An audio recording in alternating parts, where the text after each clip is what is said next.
All right. Well, I'm Deborah Umberson. I'm a professor of sociology here at UT Austin, and I'm the director, co-director with Karen Fingerman of the Center on Aging and Population Sciences here, and which is known as CAPS, and CAPS is sponsoring today's event. So on behalf of CAPS, I want to welcome all of you. We have in addition to the folks in the room, we have 60-something people online, so we have a virtual event today too. So a hallmark of CAPS is our attention to the entire life course, and that the experience of aging and later life reflects everything that's happened to us across the entire life course. And then that shapes the pace of aging and the experience of aging. And we certainly know that the experiences of sexual and gender diverse populations across the life course are unique in terms of their family and their school experiences.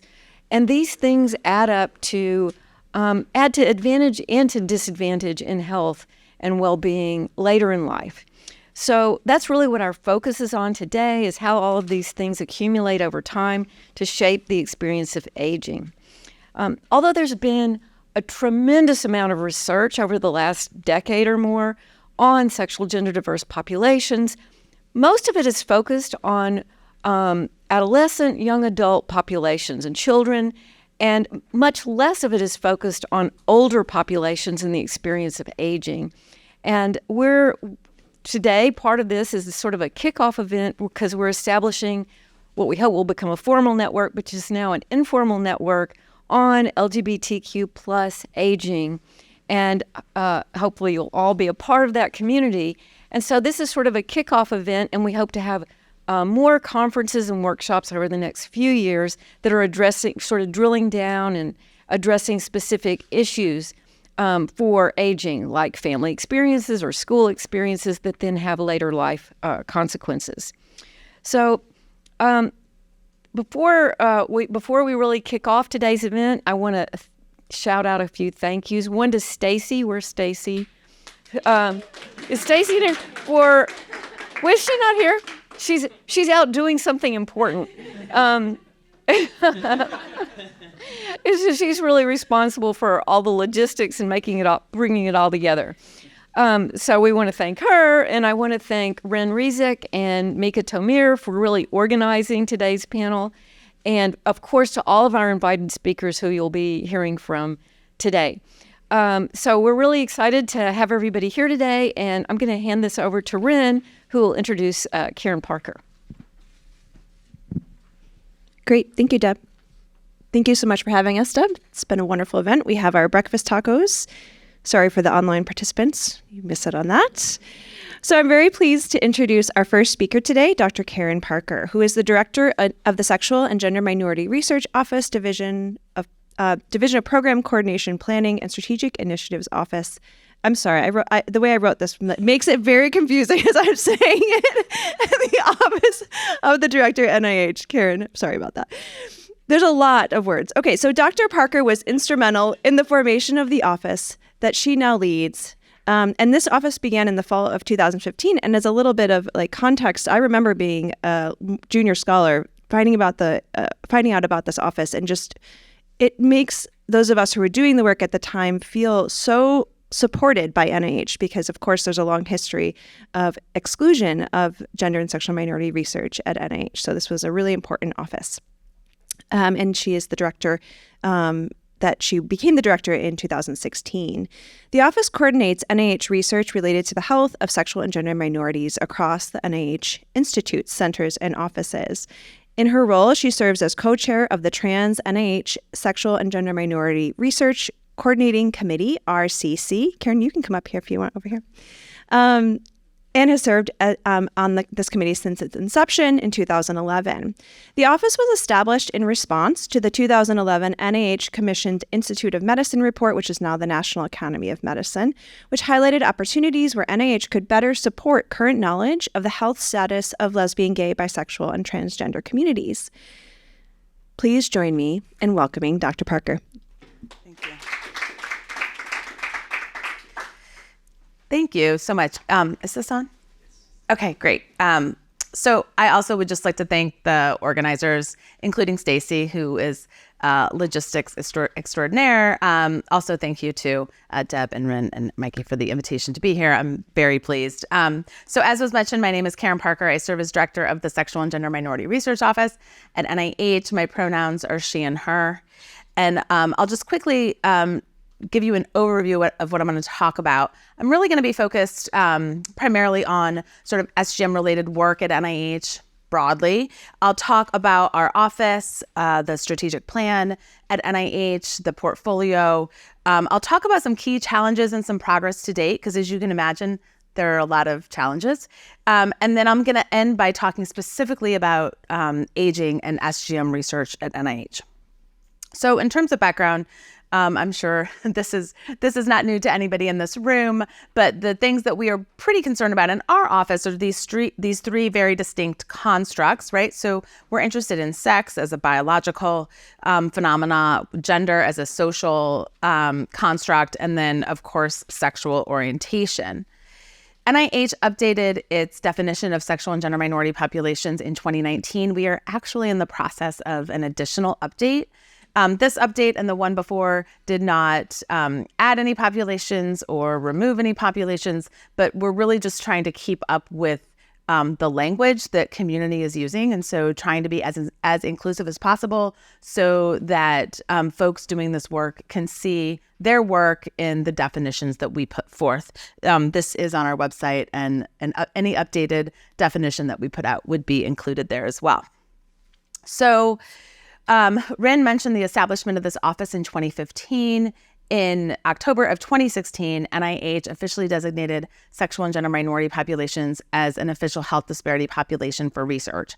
And I think much like establishment of the office and release of our very first strategic plan, I think this designation really sort of helped the research community because I think it validated the work, right? And so now whenever NIH puts out any sort of notice of funding opportunity or any sort of activity that they do focused on health disparity populations, they are specifically including SGM populations.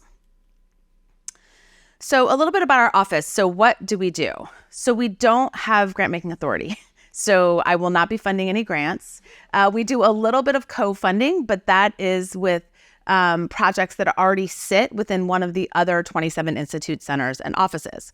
So we sit within the Office of the Director, as was mentioned, in the Division of Program Coordination, Planning, and Strategic Initiatives, DPCIPC. There's also a bit of a interest in changing the name of that division because it is a mouthful and it sounds very government. But we're sort of the programmatic part of the Office of the Director at NIH. And so the other offices within the division are offices like the Office of Disease Prevention, Office of Behavioral Social Sciences Research, Office of Research on Women's Health, the Common Fund program, which many folks have heard of. So really thinking about these areas of research that are cross-cutting across all the different institute centers and offices at NIH. And so the SGMRO was put structurally within the Office of the Director because of that, right? So what we didn't want was for folks to say, oh, well, NIMHD, the National Institute on Minority Health and Health Disparities, they've got this. Like they're funding the work. We don't have to worry about it. We really wanted every single piece of NIH to say, like, where are those intersections between our work and SGM Health, and how can we bolster that across the board? So that's one of the things that our office helps folks at NIH do, is really understand these intersections. We also coordinate a lot of activities related to SGM Health. We obviously represent NIH on things related to SGM Health, not just within the extramural community, but for example, across the United States government and with some international partners.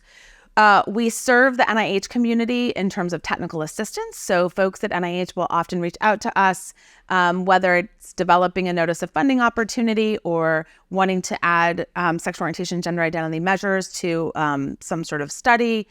We are there to help them and to provide technical assistance. We also are here to serve the extramural research community. And so if you are interested in SGM health research and you don't know where to start at NIH, you can always start with me or someone in my office. We really are at NIH to help connect people. And that includes connecting principal investigators to program officers and to others who people need to be connected with. We convene activities. So, for example, we do scientific workshops. We've held several of those. And in our office, when we think about holding a scientific workshop and bringing experts together to develop research opportunities and to highlight sort of where a field needs to go, we're very mindful about whether or not, a specific topic is something that we should lead. And that's because we're a very small office and we have not a lot of financial resources. And so when we take on something, we want to make sure it's something that, if not for us, it wouldn't happen, right? So if we wanted to have a scientific workshop on cancer and SGM populations, that's not something that we would really want to lead, right? We would say to NCI, you need to be the National Cancer Institute. Sorry, I talk in acronyms, so please stop me if I say something that you don't know what I'm talking about. So we would say to the National Cancer Institute, this is something you should lead and we will support you. So we have held workshops that are in areas where we know that there is broad impact across the agencies. So, for example, we've held scientific workshops on methods and measurement in SGM health, on bisexual health, on violence in SGM communities, and we just held one last March on gender-affirming care. So these are all topics that you can imagine. Lots of the institutes and centers are interested in those topics, and we had lots of co-sponsors for those meetings. But without us, I'm not sure any of those topics would have really sort of risen to the top of one of the institute or center priorities for a scientific workshop.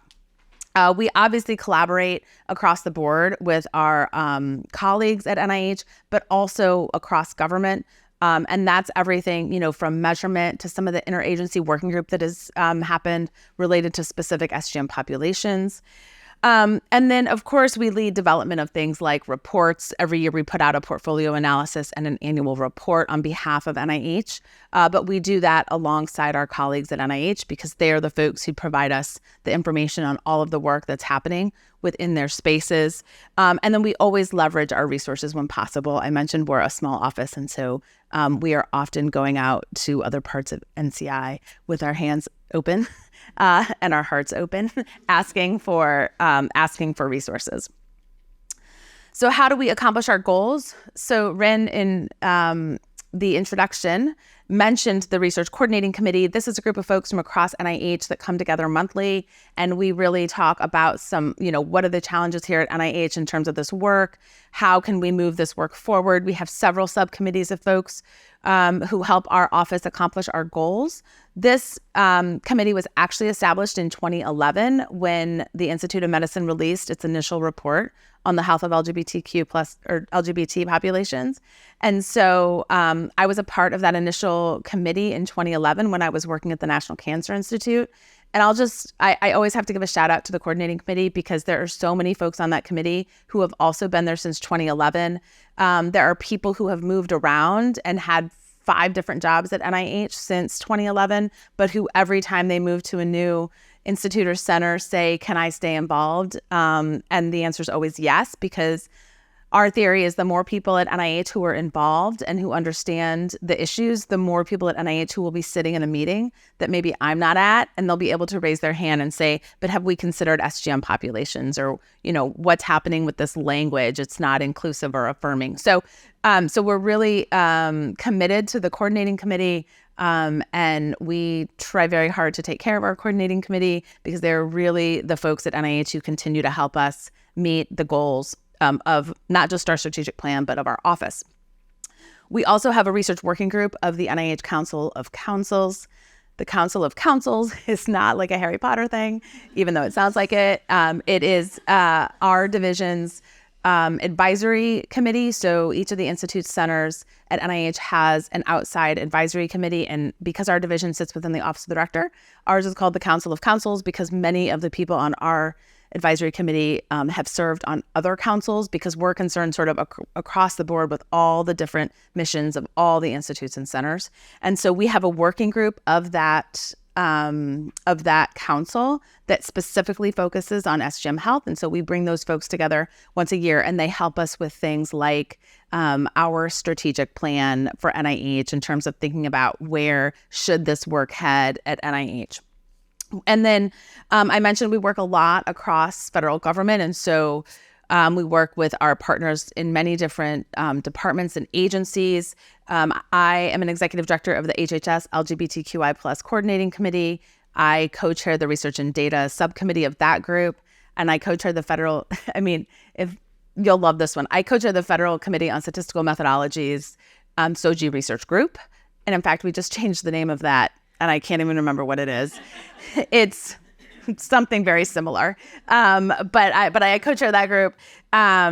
Have also worked a lot with the SOGI Data Interagency Working Group, looking at the evidence agenda for LGBTQI+ health within government, and have participated on several interagency working groups. So, for example, I mentioned the one on safety, opportunity, and inclusion for transgender and gender diverse individuals. So now I'm going to talk a little bit about the NIH strategic plan. I'm just going to talk very broadly about our four goal areas. This is the second NIH strategic plan related to SGM health. I did not say this was a sexual and gender minority research office strategic plan. It's not our office plan. It is the NIH plan. We do lead development and implementation of the plans, but these plans are really they are things that we expect people across the agency to be looking at and considering as they develop their plans and as they think about, where they putting their resources. So this second strategic plan covers FY 2020 to 2025, 2021 to 2025. Now I'm getting confused. The next one will be 2026. So we're just in the beginning stages of our next strategic plan, and we're, hoping to soon put out a request for information to the public so that we can start to get that going. But the next strategic plan will be released in September of 2025. So the current strategic plan has 4 operational goal areas. I just need one moment. So none of these will probably surprise you. And operational goal 1 is to expand SGM-related research. And we really want to do that both in the extramural research community, where most of the work currently resides, but also within the intramural community, which is the folks at NIH, in the labs, in the clinical center, conducting research. And so that was a very similar goal to our first strategic plan. And so I imagine that expanding the research will continue over the next hopefully many decades, because that's really kind of like the main thing that NIH does. So because it's our bread and butter, operational goal 1 is sort of here to stay. Operational goal 2 is really expanding the research by fostering partnerships and collaborations. And we really think about that pretty broadly. So not just collaborations across NIH or across US government, but also with, nonprofits and other spaces, and certainly within the extramural community. And so really trying to think like, how can we be strategic about our partnerships so that we can leverage the work that we're doing with the work that others are doing. Operational goal 3 is to foster a highly skilled and diverse workforce in SGM health research. And we really think about this goal in 2 ways. So we are deeply interested in fostering a workforce of scientists who are conducting SGM-related research, regardless of how the scientists identify. But we are also deeply interested in the culture of science and what that means for SGM scientists. And so thinking about people who identify as LGBTQI+ and who are conducting any kind of science, not just SGM research. And so we know when we think about those 2 populations, there is overlap, but certainly those are kind of 2 different goals and 2 different, there are like different strategies, I think, for reaching the different types of things that we want to do in those areas. And then operational goal 4 is to encourage data collection related to SGM populations in research, but also within the health research workforce. So the NIH SGM grants portfolio. So the most recent data that we have is for fiscal year 2022. So I'll just say I know that this slide is kind of awful because there are 1,000 acronyms, but I just want to point out a couple of things. So in FY 2022, NIH funded 604 SGM-related projects. The National Institute on Mental Health funded the most number of projects, followed by the National Institute on Allergy and Infectious Diseases, and the National Institute on Minority Health and Health Disparities, and the National Institute on Drug Abuse. I put in red the National Institute on Aging. NIA is certainly not the only institute or center that's funding aging research, but it's obviously sort of a main hub. And so NIA, I will say, is deeply interested in SGM health research, and I hope that the slides I present later in this presentation help folks understand that I mean that. But this really does show sort of the breadth of the types of research that NIH is funding across the board. This is just sort of a little trend data. So we started tracking the portfolio systematically in 2015, but you can see here that there has been this steady increase in SGM-related projects funded, and this is something that we're incredibly proud of. And if you look here, we have been thinking since 2015 about our portfolio in terms of how does it relate to the SGM HIV portfolio. So in 2015, when the office was established, 73% of the SGM portfolio was in some way related to HIV. And so at that time, we knew that this portfolio of HIV work was critical. And of course, we want that work to continue to grow, and we want to see more work within that space. But we also wanted to see a much more balanced portfolio. And so I think some of that was really kind of a communications challenge, and making sure that the extramural community knew NIH is interested in SGM-related research beyond HIV, right? There was definitely sort of a historical perspective for why that percentage was so high. But so we have been working over the past several years to really promote work across the many other areas of health and disease that we know needs to be studied. So in 2022, 53% of the portfolio was in some way related to HIV. And so we are starting to see this more balanced portfolio. So this is just another way of sort of looking at that with a little more data. So here you can see that 52.6% of the SGM portfolio is in some way related to HIV. And then these are not all of the different areas that work is happening in, but these were some that we have sort of called out in terms of some areas where we're doing a fair amount of work, but then also some areas that are deeply concerning. So areas like tobacco and suicide, where we know there are serious challenges and we need to be funding more work. You'll see aging here highlighted at 7.6%. And also these numbers don't add up to 100 because, as you can imagine, any project submitted to NIH can be coded to several different NIH spending categories. So just some key takeaways related to our portfolio analysis. So we have seen a pretty big increase in the number of SGM-related projects since 2015. We've seen a 100% increase. We've also seen a pretty big increase in the number of SGM-related training and career-related awards, which is something that we're very interested in.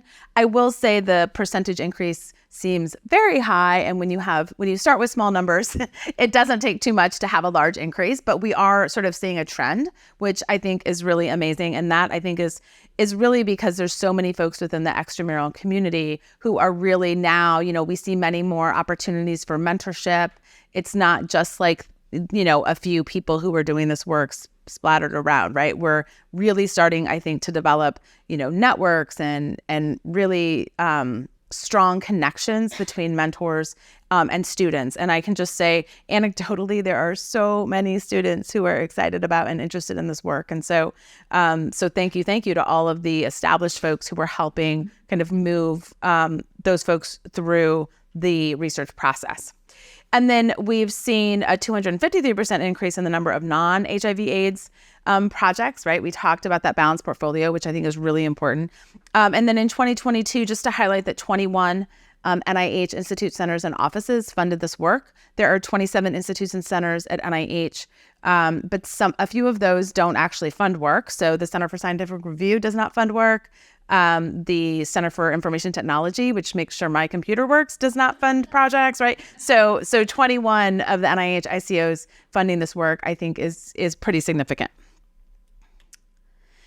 So now I'm going to talk just about a couple challenges. There are many, as I'm sure you know, but one of the things that our office takes seriously is really looking around the agency to say, where are there issues and how can we help remove barriers or figure out with people at NIH, like, how can we make this better? How can we make this interface better? What can we do? So I'm just going to highlight a couple of the challenges that we have and a few of the things that we've been working on. So in terms of the culture of STEM at NIH and in research, so I probably don't need to tell you all about this, but we know that there are very concerning issues related to the culture of science. And so at NIH, they have done 2 now NIH Workplace Climate and Harassment surveys. We in the SGMRO were able to work with the folks conducting that survey to make sure that we included SOGI measures. And then when the results came out, I think folks at NIH, I'll say this, the deputy director at the time told me that he was sadly not surprised by the data, but very disheartened by the data. And so I think that that's been sort of something at NIH that we've not been proud of in terms of what's been going on in terms of the culture, because NIH does in many ways think of itself as like this crown jewel at HHS. And it can be a really great place to work, but there are lots of challenges. And so just pointing out that some of the highest rates of experiencing sexual harassment were among folks within the SGM community. Of course, there are other folks who are having these issues, but we know that SGM populations are really struggling, and in particular trainees, which is, I think, deeply concerning for folks. In terms of students in STEM, we know that they report a lower sense of belonging. And then, of course, the current sociopolitical climate in many different areas is really challenging. And STEM is obviously an area where folks are not immune to what's going on.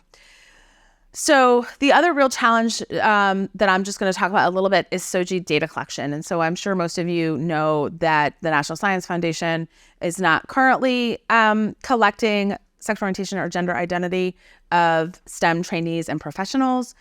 They have done a little bit of testing, and they're still sort of working on those things, but we don't have good data through NSF. And so we can't really talk about what does the SGM STEM community look like in terms of the population.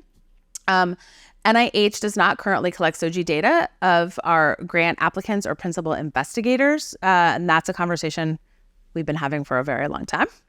And our current planned enrollment and inclusion table limits reporting of sex and gender into the 2 categories. So if you have applied for an NIH grant, you'll see that you have to put these planned enrollment tables.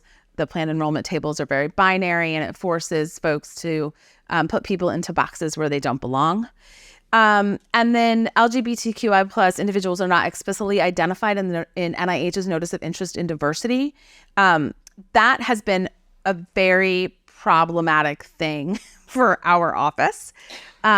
So I will just say SGM populations are included in NIH's interest in diversity. They are not explicitly listed in the notice, unfortunately. And that has meant that interpretation and implementation across NIH has not been consistent. So that's something that we have been working on. We do have some information on the Office of Extramural Research website that includes some FAQs about, are the list of populations included in the notice the only populations that can be included in like diversity supplements. And so we do have information that talks about that. And people have been funded on diversity supplements due to their SGM identity. So it absolutely can happen. If you connect with a program officer who doesn't seem to understand that policy, please, please, please reach out to me, because I would like to make sure that the appropriate information gets to people across NIH. And so that has been a communications challenge kind of across the board. So I'll talk a little bit about progress. We have a lot more to be done. So in terms of like what we can control, we have done at NIH several different DEIA related listening sessions, and we did have one that was focused on SGM populations, and that is where NIH leadership has really come to the table to try to learn sort of what's happening and to think about how we can move things forward. We have an anti-harassment steering committee at NIH that is co-chaired by NIH leadership. That has been around since the I think it was since the National Academies report came out related to harassment in science. And I've been a part of that steering committee for a very long time. And we just recently established an SGM specific working group of that steering committee to come up with solutions at NIH in terms of the culture and what we can do specific to SGM populations. We have developed several resources in our office to enhance workplace inclusion, and that includes things like culturally competent gender-related communications, which we try not to call it training because people don't like that. So we call it a resource, which it is. It's available to the public, and it's basically, it does sort of go beyond SGM populations. It really talks about affirming and neutral communications within STEM. It does focus, it's great for anybody, but it does talk about things like saying grantspersonship instead of grantsmanship, and like some other examples that are much more kind of science focused. We also have a PDF that talks about gender pronouns in the workplace.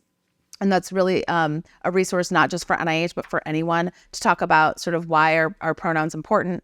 And then we have gotten approval to hire a staff member who will be dedicated specific to SGM-specific workforce issues. And so that was sort of one of the gaps within our expertise and capacity in our office. And so we're excited to hopefully be bringing on a new person sometime soon.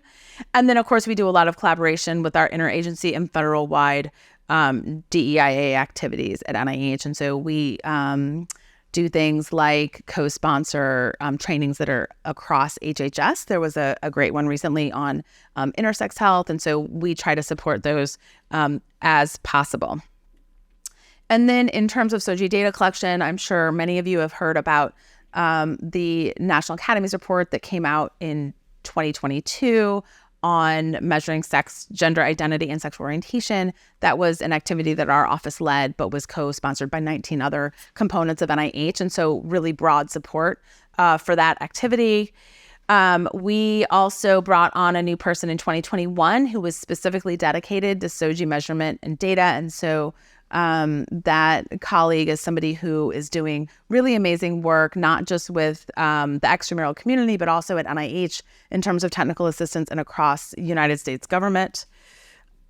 So there was an executive order in 2022, Executive Order 14075, that focused on LGBTQI plus equity. And so as a part of that executive order, one of the things that all of the departments across U.S. government were required to do was to develop SOGI data action plans. So as you can imagine, HHS was in sort of a place where we really had so much opportunity to move this work forward. And so we worked closely with our colleagues at HHS to help develop the HHS SOGI data action plan. And within that action plan is a requirement for all of the agencies within the department to develop work plans. So our office is really leading the effort with a working group at NIH to develop NIH's SOGI data work plan. And so really looking across NIH to start cataloging where we're collecting SOGI data and to make sure that we're looking at where are sort of the key opportunities for moving this work forward. We have a working group on gender at NIH, and that's a part of the Inclusion Governance Committee. And so that working group is co-chaired by myself, a colleague at the Office of Research on Women's Health, and somebody from the Office of the National Institute on Minority Health and Health Disparities.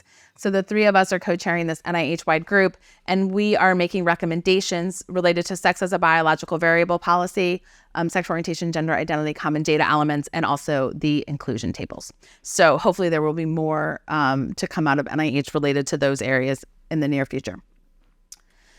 So now I'm going to shift into an area that I think most of you are sort of anxiously awaiting to hear about. Now, I will say, these are not actually my slides. These are from Melissa Gerald, who is a program officer extraordinaire at the National Institute on Aging. So I am not an aging expert, and I'm not an expert on what's happening at the National Institute on Aging, but I think we're going to get somewhere together. and I hope it's a good place for people. So that's just my caveat. But Melissa's got good slides, so I think I can do it. So broadly, I'll just talk about, I'm sure many of you know about NIA and their mission. And I would just want to point out that I often, when PIs come to me with projects, I mean, there are so many times when I think a PI would never have thought of NIA as a possible institute. And because NIA really is looking at aging processes and aging, they are not just looking at projects in older adults. And so there are times where I say, have you thought about NIA? And they hadn't. And then I connect them with Melissa, and it's like an amazing opportunity because NIA will say, yes, we are interested in this kind of project, or maybe, but if you do X, Y, and Z, yes, right? Which, that can happen a lot when people have project ideas. But so of course they support and they conduct research. They foster the development of research and clinician scientists in this area. They provide research resources. And then, of course, communication is a big deal at NIH, right? Where we want to be a place where people come for high quality, evidence-based information. And so NIA also takes that very seriously. So I feel like something's missing on this slide. Oh, there it was. See, I never do those in my slides. Okay, here we go. So NIA has a health disparities research framework. And so there, as you can see, sexual and gender minorities are a part of their priority populations for sure. They have this framework that looks across environmental, sociocultural, behavioral, and biological areas. And then, of course, they take a life course perspective because that's sort of their whole concept of aging. And so this is to say that NIA is very interested in SGM-related work. See, I'm not used to these things. Okay, here we go. So now this sort of takes the portfolio analysis that I presented on, and we're going to just pull out what's happening at NIA. And so as you can see from 2015 to 2023, they have had a pretty great steady increase. And so in 2023, they funded $12.37 million, which I think is really amazing just to see this progress when you look at 2015 when they were funding $1 million. And so this is just to say, we can't fund the projects that we don't get.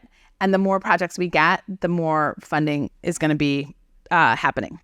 So NIA has been incredibly supportive of all of the work that we do in the Sexual and Gender Minority Research Office. And so you can see these are several activities that we have led that NIA has been supportive of, not just in theory, but financially. And so they are oftentimes coming to the table with money for these kinds of activities.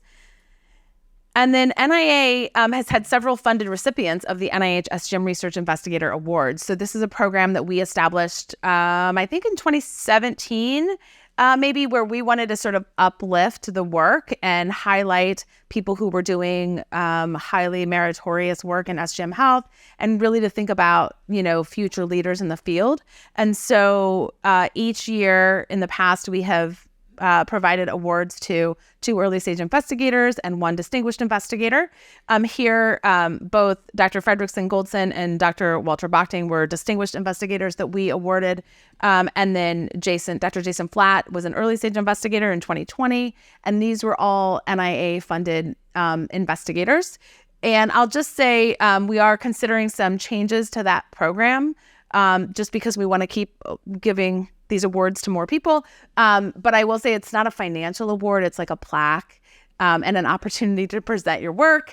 And so I hope that is helpful for folks when they do get these awards. But also I hope that it's helpful for people in the community to say, first off, NIH cares about this work. And oh, look, I could see myself in the work that they're doing with SGM populations. So these are just a few selected notices of scientific interest and notices of funding opportunity that NIA has participated in. And so, you can see like a very wide variety of topic areas. And so some of these have been led by NIA, but others have been led by our office or other folks across NIH at different institute centers and offices. So the ones that we have been the lead on in our office are things like the NOCI on research on the health of SGM populations, the NOCI on bisexual and bi plus people, the NOCI on research on family support and rejection in the health and well-being of SGM populations.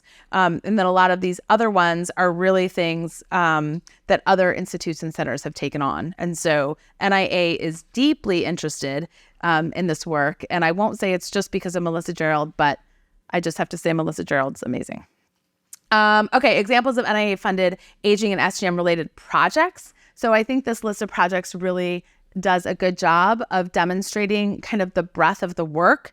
My understanding is that every single division within the National Institute on Aging is funding at least one project. And so this is not something where everything sits with Melissa's portfolio, right? So there are many different program officers there who are supportive of this work and whose portfolios are a good fit for NIA funded investigators. And really there's just, I think, a lot of opportunity in terms of aging and SGM health at NIH and a really supportive environment at NIA. So I'm going to leave you with Melissa. So if anybody has questions specific to NIA, you can always reach out directly to Melissa Gerald. She is really amazing. And if you don't want to reach out to Melissa directly, you can always reach out to me and I will connect you with Melissa or any other person who would be an appropriate contact at NIH. So I will just leave you with please connect with us. You can join our NIH SGM listserv. It is not a discussion board, so you will only get emails from us. And we try not to give people too many emails, but we can certainly keep you up to date on what's happening at NIH, anything that's related to SGM health. And then we also have an SGM health scientific interest group. And so that is people both from the intramural community at NIH and the extramural community who come together, and we will do sessions for the SIG that are related to things like different resources at NIH, maybe, providing information about NIH Reporter, like lots of different ways that we want to support the research community. And so particularly, I would say students and postdocs and early stage investigators, I think, have found the SIG programmatic activities helpful. And I will end there, and I'm happy to take questions. Yep, I don't have questions so much as a congratulations. Extraordinary progress and the extraordinary work you've done. I mean, it was so impressive. So Thank you. Congratulations. Thank you. Thanks for the great work. Thank you. Absolutely. That was great. So we'll take questions in the room and then we'll move online if there are questions to put them in the chat. And please use the mic if you have a question. So I don't know how much you can talk about this, but I am curious what all is being discussed about how you are thinking about updating those inclusion tables and then the sex as a biological variable. So if you could just talk more about maybe the critiques that people are having and then some of the debates about what to do next. Yeah. So I think the critique of the SABV policy is that it was a policy. I mean, I work at NIH. I'm a little confused by it, right? So the spirit of the policy was really about like animal models, right? Because we have the inclusion of women policy that's different than the SABV policy, but then the SABV policy was also supposed to be taken into consideration with human studies. And so a lot of, I think, what we're thinking about at NIH is that we really just need clarity, right? And even, I spend so much of my time at NIH talking about the difference between sex and gender, and like, can we please use the appropriate terms when we need, let's not conflate the two, and then let's use related, like gender-related terms when we're talking about gender, and sex-related terms when we're talking about sex, and really trying to get people to think about, in research, really being thoughtful about, are you looking at sex? Are you looking at gender? Are you looking at both? What does that mean for inclusion, right? What does that mean for exclusion criteria? And so a lot of the SABV stuff is really about clarity. And then the inclusion enrollment tables, we've been talking about those for a long time at NIH. And honestly, like, I feel like at one point, because I'm always like, I mean, how hard is that? But then once you dig into it, you go, oh God, that's like a really complicated process, right? So when we first started talking about the inclusion tables with folks in the Office of Extramural Research, they were like, yes, we understand that, but changing a form like this apparently impacts like 50 some different agencies, and like you can't just change it, right? You have to like do notices, and you have to get all the agencies on board, and so it's a very long process.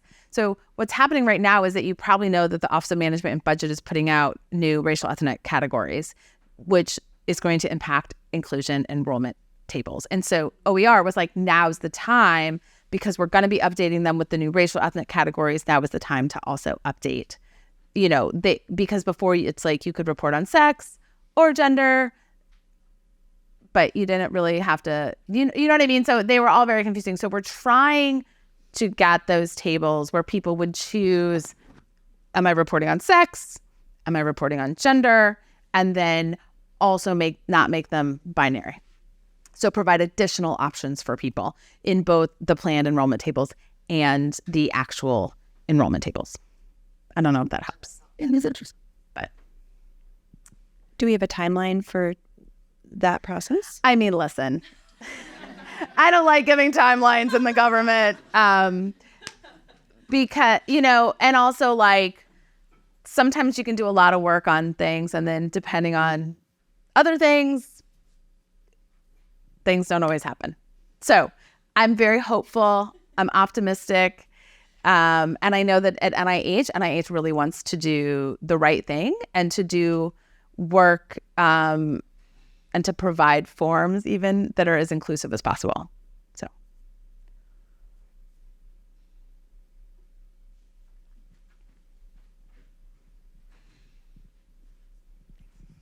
So we were talking a little bit earlier about contacting program officers, and I think that would probably be of interest to the audience. Like, when is it appropriate to contact specific program officers or your office when you're developing a new project, especially for early career folks who are just getting started? Yeah, that's a great question. So my thoughts about program officers is you should contact them early and often. And early means not the first day you have a thought about a project, but not like 2 weeks before an application's due, right? So typically program officers, when you reach out to them, you want to provide them with the specific aims, and you want to, reach out with that specific aims and ask if if they have a time that you could get on their calendar. A lot of program officers now will have links in their signatures to their calendars where you can just go in and like set up an appointment. So they're probably going to want to talk to you for about 30 minutes. You should probably come to the table, with some questions. If they are not the right program officer for you to connect with, like if it just doesn't fit within the portfolio of grants that they manage, they will typically try to find you the right person. Now, so a lot of studies come through that really could fit in different institutes and centers. So I would say it's okay if you have a project that you feel would fit in a couple different places. You can connect with program officers at different institutes and centers.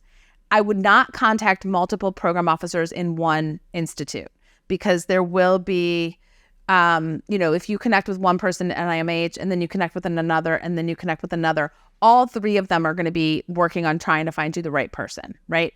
So I would say I would start with one program officer per institute. I would just remind people the SJMRO is around. If you have no clue where to start, you can always email specific aims to me, and I can try to find you the right person and then connect you via email. We're always happy to do that. And I would also say, I had another thought about this I know what I was going to say. Program officers are public servants like myself. I'm a very proud public servant. We are here to serve the public. And at NIH, that really means the research community, right? And so program officers are paid to talk to you about your research project. So do not be afraid to reach out to one of them. It is their job to talk to you.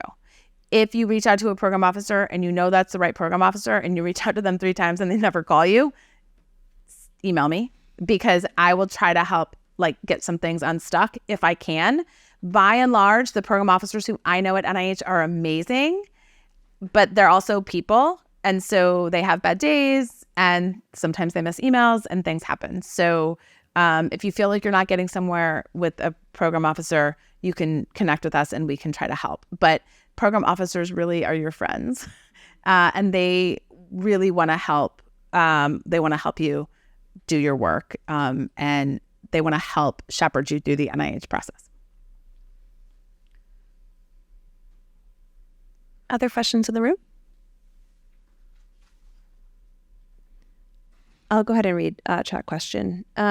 How closely, if at all, does the NIH work with the FCSM, Federal Committee on Statistical Methodology? From my understanding, they released principles for the SOGI data collection that could inform the improvement of these tables. So I believe there's an is there an NIH rep on FCSM? I don't know. That might just be statistical agencies. And if you ask me to tell you what the statistical agencies are, I cannot tell you. I know census is one. I work closely with FCSM because I co-chair the subcommittee that's specific to SOGI research. So I think the document that they might be referring to about best practices is actually a document that came out of the Office of Management and Budget. And that document was also a requirement of Executive Order 14075. And so there were 3 things. Well, there were many things required from that executive order, but related to SOGI data collection and measurement, it required the department action plans, it required a best practices document from OMB, and it required a federal evidence agenda. So we were closely we were deeply involved in the HHS SOGI data action plan and in the evidence agenda that was a federal-wide activity that was really led by the Office of Science, Technology, and Policy, OSTP. The OMB best practices, we were not particularly involved in. And I just want to say, if anyone looks at that document, it's great. But however, people read that document and say, oh, this is exactly how we have to ask the questions. That is not true. The questions that they put in there were meant to be illustrative. And that document was very clear that we need more research and that people should not feel wedded to those questions in the best practices document. They called it a best practices document because that's what the executive order said it needed to be called. But as we know, the research is ever evolving. And so I do think that all of the things currently happening in federal government related to SOGI data are really starting to make a difference. Lots of different agencies are starting to collect the data more. I think that the NASEM report that came out in 2022 was a great foundation.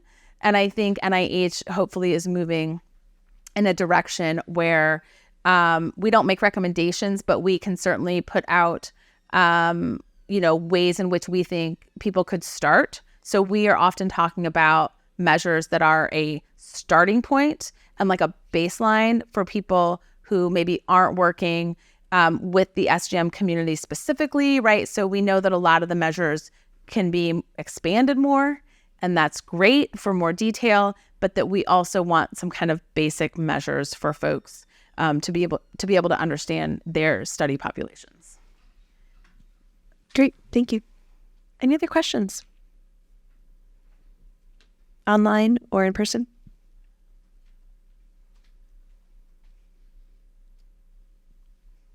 Going once. Mieke. Another question. Okay. So thinking about the harassment and the issues with staff at NIH, I was curious if you see issues of bias from reviewers in study sections, either for SGM research or SGM researchers, and if NIH has evaluated that, or I know y'all are changing the rules with how investigators are being evaluated to deal with some of that, but do you see this specifically with SGM work? Well, so it's hard for me to talk about that because I'm not allowed to be in review. right? Like those are closed meetings. I can say that when the data that we've been able to look at, I don't think that there seems to be a systemic bias against the work. But also there's probably, Tara, are you on study section? So interestingly, I feel like I hear a lot that there are no SGM identified people in study section, but then I talk to a lot of PIs who are on study section and people who are co-chairing study section. And so, and of course, there's also many people out there who do review who I don't know and who I don't know how they identify, right? So I don't really know the answer to that question. I mean, Tara, if you want to give your perspective as somebody who sits in those review meetings, I think that would be great. I can't speak for study sections beyond the one I'm on. I've only served on 2, but for SSPB, which is the population one that a lot of social scientists might go to, we have SGM health researchers represented pretty regularly and consistently. And I think the SROs make a really good effort to make sure that if they have projects that need that expertise, that is at least one of the folks that is reviewing that are assigned those projects so that you get a good review. I think, and we also have SGM identified folks who are not working in queer spaces. And so I think there is that representation, at least in the social science spaces that I'm working in. I think the one thing that's challenging maybe is that, we don't often have the opportunity to have causal designs and representative population data in all of our studies. And so I think investigators and trainees have to do a really good job of setting the bar in their proposal, because otherwise the bar is whatever the background of that person reviewing it is, right? And so if you have a health econ person who's really, committed to difference in difference designs with lots of conditions and representative data, and they read your thing on, I'm going to have community sample and look at differences over time, right? They're going to say, that's not rigorous. So you have to do a good job, I think, of selling why your thing is an improvement on the current state of the research, and really, really hammer that home to make sure that the reviewers that you get that aren't familiar with SGM research know where to put the bar. And I will say the culturally competent gender-related communications resource that we developed really stemmed from hearing from PIs who said it was really clear in my application what my pronouns are, and then they were disregarded in the yellow sheet, right, the summary sheet. And so and then sort of us and a PO who's amazing at NICHD going to CSR and talking about this, and the SROs feeling like, the scientific review officers who are the NIH folks in the review feeling like, well, I'm not allowed to change a summary statement. Right? Where we're like, but you're not, that's not changing the review. And so really helping people understand, like, there's some nuance here that you really have to be, you have to be paying attention to those kinds of things so that you don't have, a postdoc or an early stage investigator, and the very first sort of communication they get from NIH is like offensive and non-affirming. Like, that's just not what we want. And so yeah, but thank you for that perspective. There's always more we can do, and we do have SROs who reach out to us a lot to say, hey, we're looking for expertise in this area of SGM health, and so we do work with CSR in those ways.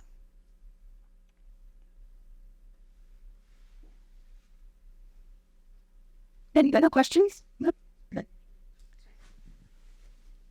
Okay. Thank you so much, Dr. Parker. We Thank will you. take a short break so we stay on schedule and come back at 10:15 Central Time. Thanks, Jill.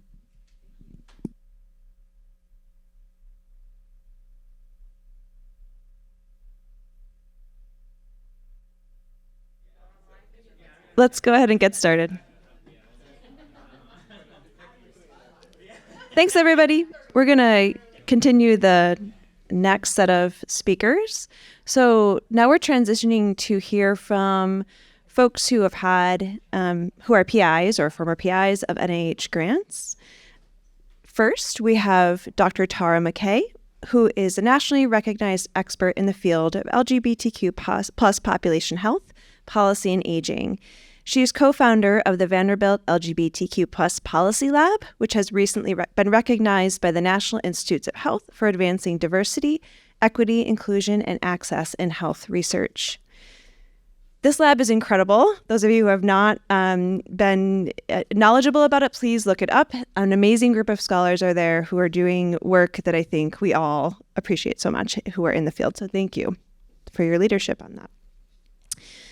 Tara's research examines the social and policy contexts that shape health over the life course, primarily among LGBTQ plus populations in the U.S. and African contexts. Her work has been cited over 2,000 times and engaged with by academic colleagues writing from institutions in over 35 countries. Her research has been supported by over $4 million in grants as PI from NIH and several awards from the National Science Foundation, the Robert Wood Johnson Foundation, and the Commonwealth Foundation, totaling in $1 million. She was recently featured, the coolest part, on the PBS Aging Matters series, Aging with Pride, that aired in June 2022. Join me in welcoming Dr. McKay. Thank you, Rin. It's great to be here today, and I feel like one of the folks who benefited quite a lot from the kind of progression you saw in the trends that Karen presented. So I'll be talking about some of the work that we're conducting that's been funded by NIA around LGBTQ health and aging.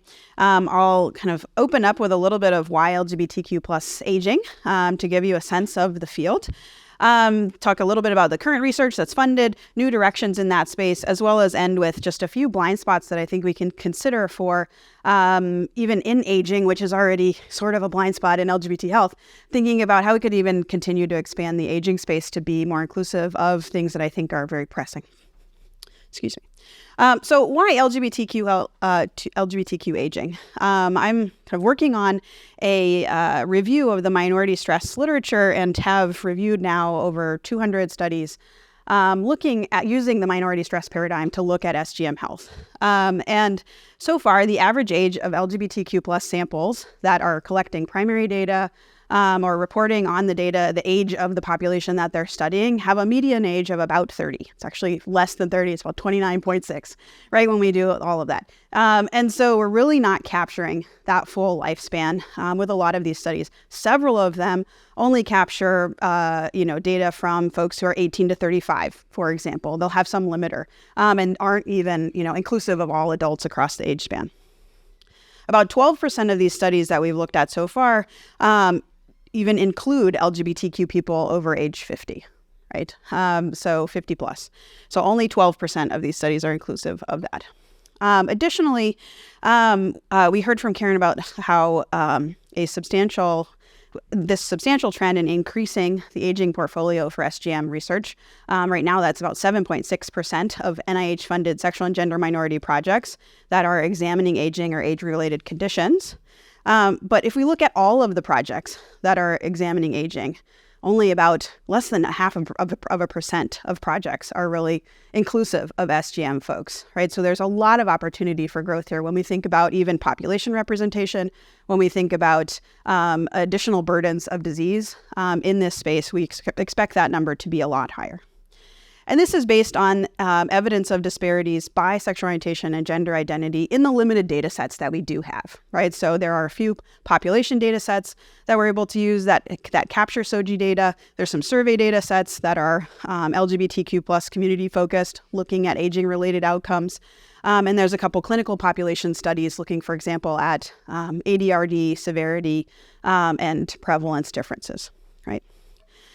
So one example of that is a paper that was led by Nathaniel Tran, who's a trainee who recently defended their PhD in our lab, looking at aging experiences with the Burfus data set, right? So they're looking at 2015 to 2019 Burfus data and using their cognitive decline module, which includes 27 states and is inclusive of folks over age 45. And what they find using this data is that sexual and gender minority folks have a higher prevalence of kind of early signs of cognitive decline and cognitive impairment, that those symptoms are more severe. They're more likely to be linked to an activity of daily living limitation, and that despite higher need for help due to cognitive decline, so folks who have an activity of daily life limitation, especially sexual minority women, are 20% less likely to receive help for that activity, right, related to their cognitive decline. But there's so much that we don't know. So, for example, based on the data that we do have, we really are still lacking basic descriptive differences on major aging-related conditions or risk for those conditions.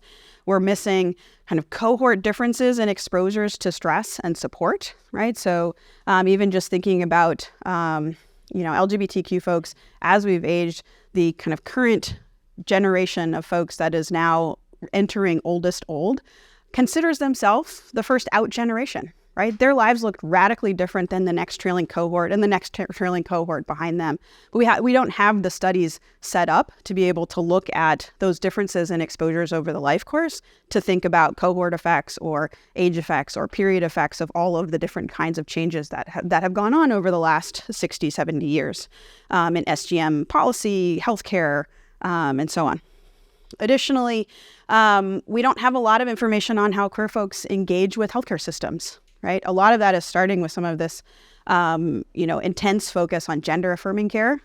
But LGBTQ affirming care is much broader than just gender affirming care. We care about that, but we also care about queer folks, feeling respected in a doctor's office, feeling like that they are able to get their questions answered about lots of different health issues, and so on. And so what is this engagement with health systems? How has it been affected by life course kinds of exposures to discrimination, especially in medical settings? We don't know. And additionally, some work I'll show you today is thinking about how interactions between life course exposures and biological systems might be really important for queer folks, right? So we're thinking about how discrimination affects aging processes in your body, for example. So to start to address some of these gaps, I launched the Vanderbilt University Social Network Aging and Policy Study. This is funded by the National Institute on Aging on an R01. And this was a cohort study of 1,256 individuals from Tennessee, Alabama, North Carolina, and Georgia. We launched our study April 1 of 2020 for our Wave 1 data collection. We were always supposed to start about March 2020. That became challenging very quickly. And so we shifted. We identified new ways to recruit folks into this panel, but we were successful in recruiting them. It took a lot longer than we had planned because we weren't actually able to go talk to people or go to community organizations by our own IRB limitations, and also because those community organizations serving older folks or vulnerable populations didn't want people coming in, right? And so that was certainly challenging, but we enrolled everyone by the middle of 2021. And this study focuses on social networks. It focuses on the life experiences of queer folks in this age group, their health, job experiences. We have political engagement. We have a really rich instrument that's able to look at a lot of different kinds of outcomes. Importantly, over the next month or so, we're actually renaming this study to be Q-SNAPs. All the data now are collected, but I think this name is a better reflection of our team, which has now expanded far beyond Vanderbilt to other institutions, especially in the South. We have multiple folks in the room here from Texas. We have folks at North Carolina. We have folks in Florida. We have folks in Georgia, DC, right? And so this name is going to help us expand that interest more broadly as we seek our renewal for this project, which I'm excited about. We started this project to really look at a few different questions. And so the first one of these is, how can we better reflect the life experiences of and concerns of midlife and older LGBTQ adults, particularly in the South with this study, but how can we also be a model for other research in this space, right? And so one of these spaces that we developed was to really start expanding the kinds of questions that are asked in studies targeting LGBTQ adults, right? So because of that mean age of 30 in a lot of studies, we don't ask about disability. We don't ask about polypharmacy. We don't ask about chronic condition management. We don't ask about experiences of bereavement or other medication use. We don't ask about ideas about how old my body is, this idea of subjective aging, right? That wouldn't make as much sense to a 20-year-old, right? But it makes a lot of sense if you're asking someone who's 60, 65, how old do you feel? How old, is old to you? We ask a lot about care seeking, about sleep quality, about firearm ownership and storage, which in the South is substantial among queer folks. So queer folks overall in the U.S. Tend to have much lower percentages of firearm ownership. In the South, that's much higher. So in our sample, about 30% of people own a firearm and have one in their home. We ask about end-of-life care planning, about cognitive functioning. So a preview, I'll talk about our cognitive functioning tests that we're about to launch next week. And we capture some biological markers related to accelerated aging and pace of aging, as well as other biomarkers of system stress. So these ideas of inflammation, metabolic function that are all related to aging processes. On the left-hand side, because we're a queer-focused study, we can also think more deeply about different exposures, not only contemporaneously, but also in the past. So thinking about capturing the queer ACEs, for example. So ACEs that are particular to queer folks that we've kind of identified, so such as being kicked out of the home for being queer, such as experiencing conversion therapy or similar kinds of experiences, such as having your family not affirm your identity, right? Especially gender identity. We ask about faith-based community rejection and other community attachments that are particularly prominent for folks in the South. We ask about life course exposures. So not only do we ask about have these kinds of discrimination experiences happen to you in the last year, which is quite common, we've also started asking about other periods of life. To try and get a better sense of accumulation of different kinds of exposures over time, to think about, specific periods where these things might have an enhanced effect, perhaps on biomarkers, perhaps on, your later life outcomes. Additionally, because we have that policy piece in the title, we're interested in life course policy exposures. And so we have we capture information on where people were born, where they've lived over time, what kinds of contexts they have been exposed to, which I think is unique in this kind of context. And so some of the things that we've been able to look at include things like sleep problems as a driver of LGBTQ health disparities. So there's some limited research in the population survey space. So using Burfus, for example, which has a sleep module, and includes that, showing that there's some differences across sexual orientation identities in terms of especially sleep quality. And so we're able to look at that further in VU SNAPs or Q SNAPs to show that these experiences and sleep quality, for example, are definitely related to experiences of discrimination, especially recently, that they have additional impacts on other health outcomes. So sleep is that mediator to other health outcomes. And we're able to kind of think about strategic ways to improve sleep for queer folks at different levels, at the individual level, at this interpersonal level, what's really driving those stressful experiences, and at the structural level. So we can think about a multi-level model for improving sleep among queer folks. Additionally, another question that was driving this study is thinking about what things help LGBTQ people thrive. And so here I'll feature some work from Harry Barbee and myself looking at the effects of experiencing major problems at work on mild cognitive impairment for folks in our sample who are still in the labor force, which is about half of them. And this seems like a deficit model at first. Now, I'll promise that this is a thriving model. So at first, we were looking at, we see this direct effect between experiencing problems at work and having some cognitive impairments that you're reporting, right? There's a strong link there. So we looked for mediators. What's happening here? Well, we see this is occurring in part through increased mental distress. It's occurring in part through increased problems sleeping, for example. So it's depleting your sleep quality. But also we can adjust it, right? So when we adjust for support from coworkers, we find that when coworkers are supportive of someone's LGBTQ identity, this actually decreases the kinds of problems you experience at work, right? That may or may not be related to your LGBTQ identity. So we can actually decrease that entire exposure, right? By improving supportive LGBTQ identities at work. Additionally, we've looked a lot at LGBTQ affirming care. So this is one of the first papers that came out of this project, showing that LGBTQ midlife and older adults that say they have an LGBTQ affirming healthcare provider are substantially more likely to have gone to the doctor. Surprise.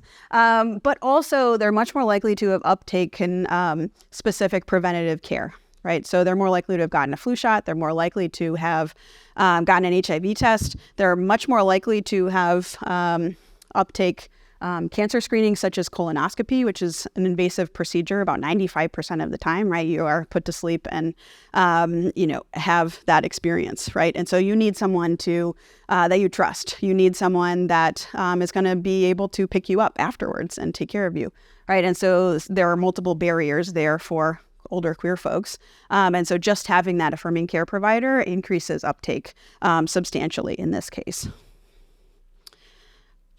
And finally, we were interested in what kinds of interventions can help shift some of those minority stress exposures. So how can we moderate them? How can we maybe dampen them overall, related to that work paper, for example? And we do this in a lot of different ways, looking at different policies. One way that we're actually using the results to improve this work and improve that this happens is by taking that affirming care paper, and I've now turned that into a continuing medical education talk that I've given at multiple institutions to multiple medical departments to just start having that conversation, not only about why you should be, why it's important to be acknowledging SGM identities, but what we can actually do to get there. Right. And so this is kind of one example of some of that information, like, level 1, just start adopting some of the visual cues, right? Start thinking about your website. Start thinking about the kind of practice materials you have. Start thinking about those stickers that sometimes are on a wall or on a badge, right? And how inclusive we can be. And after we're doing that, we can start thinking about language. Right? Or we can do all these things simultaneously, but like the next level is thinking about language, right? How can we be inclusive in our patient conversation and patient communication, using spouse instead of wife or husband in terms of just our assumptions about who's going to pick you up after colonoscopy, these kinds of things. And I would say providers have been really, really, really receptive to this, right? So once one department at an institution gets this talk, I then have at least 2 or 3 tag-ons, right? I've delivered it to a healthcare company who basically manages the software for some of this data collection, right? So like folks are interested in this, they just kind of don't know where to start or how. Or there's a champion who needs some support, right? Much like our SGR MRO office, right? Where they just need their support to do it, which has been really fun and exciting. Some of our new and emerging interests relate to the collection of biomarkers. So Lauren Gaydosh has been leading this kind of set of studies. We haven't updated quite all of our logos yet, but also with funding from CAPS and the Population Research Center here at UT Austin, as well as NIA, we've been collecting lots of different kinds of biomarkers from our samples, especially pilot data, right? So we have collected DNA data as well as blood data. And part of the reason I think this is so critical that we've invested in this space is because we're starting to try to look at the root causes for several of the diseases or health conditions that we ultimately find many years later, right, clinically, that arise and that we see substantial health disparities on. So you'll see those around the outside of this bubble, right? But even earlier, we can start to see what's in the bubble. We can start to see those hallmarks of aging, those hallmarks of accelerated aging, especially like DNA damage, other cellular damage, inflammation, things that are driving the disparities that we ultimately see in these other conditions. And so we started to try to look at some of this work in existing studies that have some of this data. So the Health and Retirement Study has their venous blood sample where they collected biomarkers from about 4,000 folks in their sample in 2016. And it's hard to identify sexual orientation and gender identity in HRS prior to 2016. They just don't ask those questions. So we have to look at household composition. And looking at household composition for folks that have ever been in a same-sex household and identified that person as a spouse or partner, we find that they are very often aging faster than folks who have ever been in a different sex partnership, right? And I say that ever because we observed folks over, 1992 to 2016, right? And so we're just trying to capture them at any point. Were they in a couple, and what was the composition of that couple, essentially? And so what you're looking at here are different kinds of ways that we measure accelerated aging based on different algorithms that are essentially trying to produce similar things, an idea of your biological age. And so in general, we see either no difference, which some of these clocks at the bottom are no difference, or this accelerated aging of about 3 years for this population, right? So just to say that again in plain terms, what we see is the folks in same-sex couple, ever in a same-sex couple, are aging between 0 and 3 years faster than folks ever observed in a different sex couple in the HRS. Additionally, we started collecting blood samples from a pilot that was funded by CAPS using this device called a Tasso device. And so this device comes with a little sticker on the back. You put it on your shoulder, and it has this little button, and it's meant to be the most pain-free self-collected blood sample that we have, that we're able to accomplish. And so this gets mailed to our participants, which is great because we're across multiple states. They mail it to the lab, which is great because we don't have to go pick it up. And it should get there within enough time for that sample to still be viable. We have some methods papers that Lauren has presented and Lauren's students have presented based on what actually happened. So please ask. We can share those things and what we might do differently. But essentially, then you passively bleed into this thing for about 5 minutes. You put the cap on and you send it back, and we're able to get about 5 milliliters of blood in the best of circumstances. And from that, we've been able to run in the lab up to 9 measures of health and aging for this population from our pilot sample. And so our expectations here are to get additional funding to expand this to our full sample. Additionally, we have this new initiative that's launching very soon, run by Matteo Farina, who's in the room, where we've partnered up with Test My Brain, or contracted them sort of, to offer cognitive testing to our sample. We're calling this the QSNAPS Cognitive Games. Why I think this is important: SGM populations are highly neglected topic in the aging space and in the neurology space. We know that there are currently no studies that directly measure through objective cognitive testing or tests of functioning self-identified SGM older adults, regardless of their relationship status. So there are a handful of studies that are able to do this, but only in the same way that I showed you that we're able to do that in HRS, for example, where we identify household composition. And so you can imagine there are a lot of selection things that might happen that matter quite a lot for health or cognition related to marital status or partnership status. Right. And so this would be the only study that I know of where we're able to do this and identify single SGM folks based on their identities and not in a clinical population. So we'll measure a handful of things that are commonly measured in this space, like your processing speed, memory, executive functioning, as well as try to repeat this collection so that we can actually look at your trajectories over time. And again, this was funded by a CAPS pilot as well as an SGMRO administrative supplement to the R01 that I have supporting this work. All right, I'll close with a couple blind spots that I think we should be paying attention to, or that I think could grow more in the context of the aging space. So a few things that I think need more attention. So I recently presented at the Population Association of America meeting a few weeks ago on climate-related exposure differences for LGBT populations. And at first you might think, well, climate change affects everybody. And yes, that's absolutely true. We have this narrative also of climate change being much more likely to have severe impacts for minoritized and vulnerable populations. And so I can tell that to you.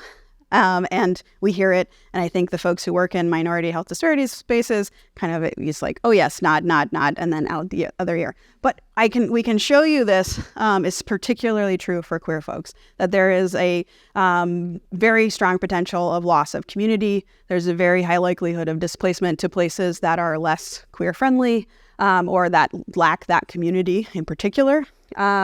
We see in the kind of one good data source in the Household Pulse survey that asks about exposure to disasters, that there is already a substantial disparity in experiences of being displaced from your home due to a natural disaster in the context of 2022 and 2023, and that queer folks are half as likely to return after that disaster.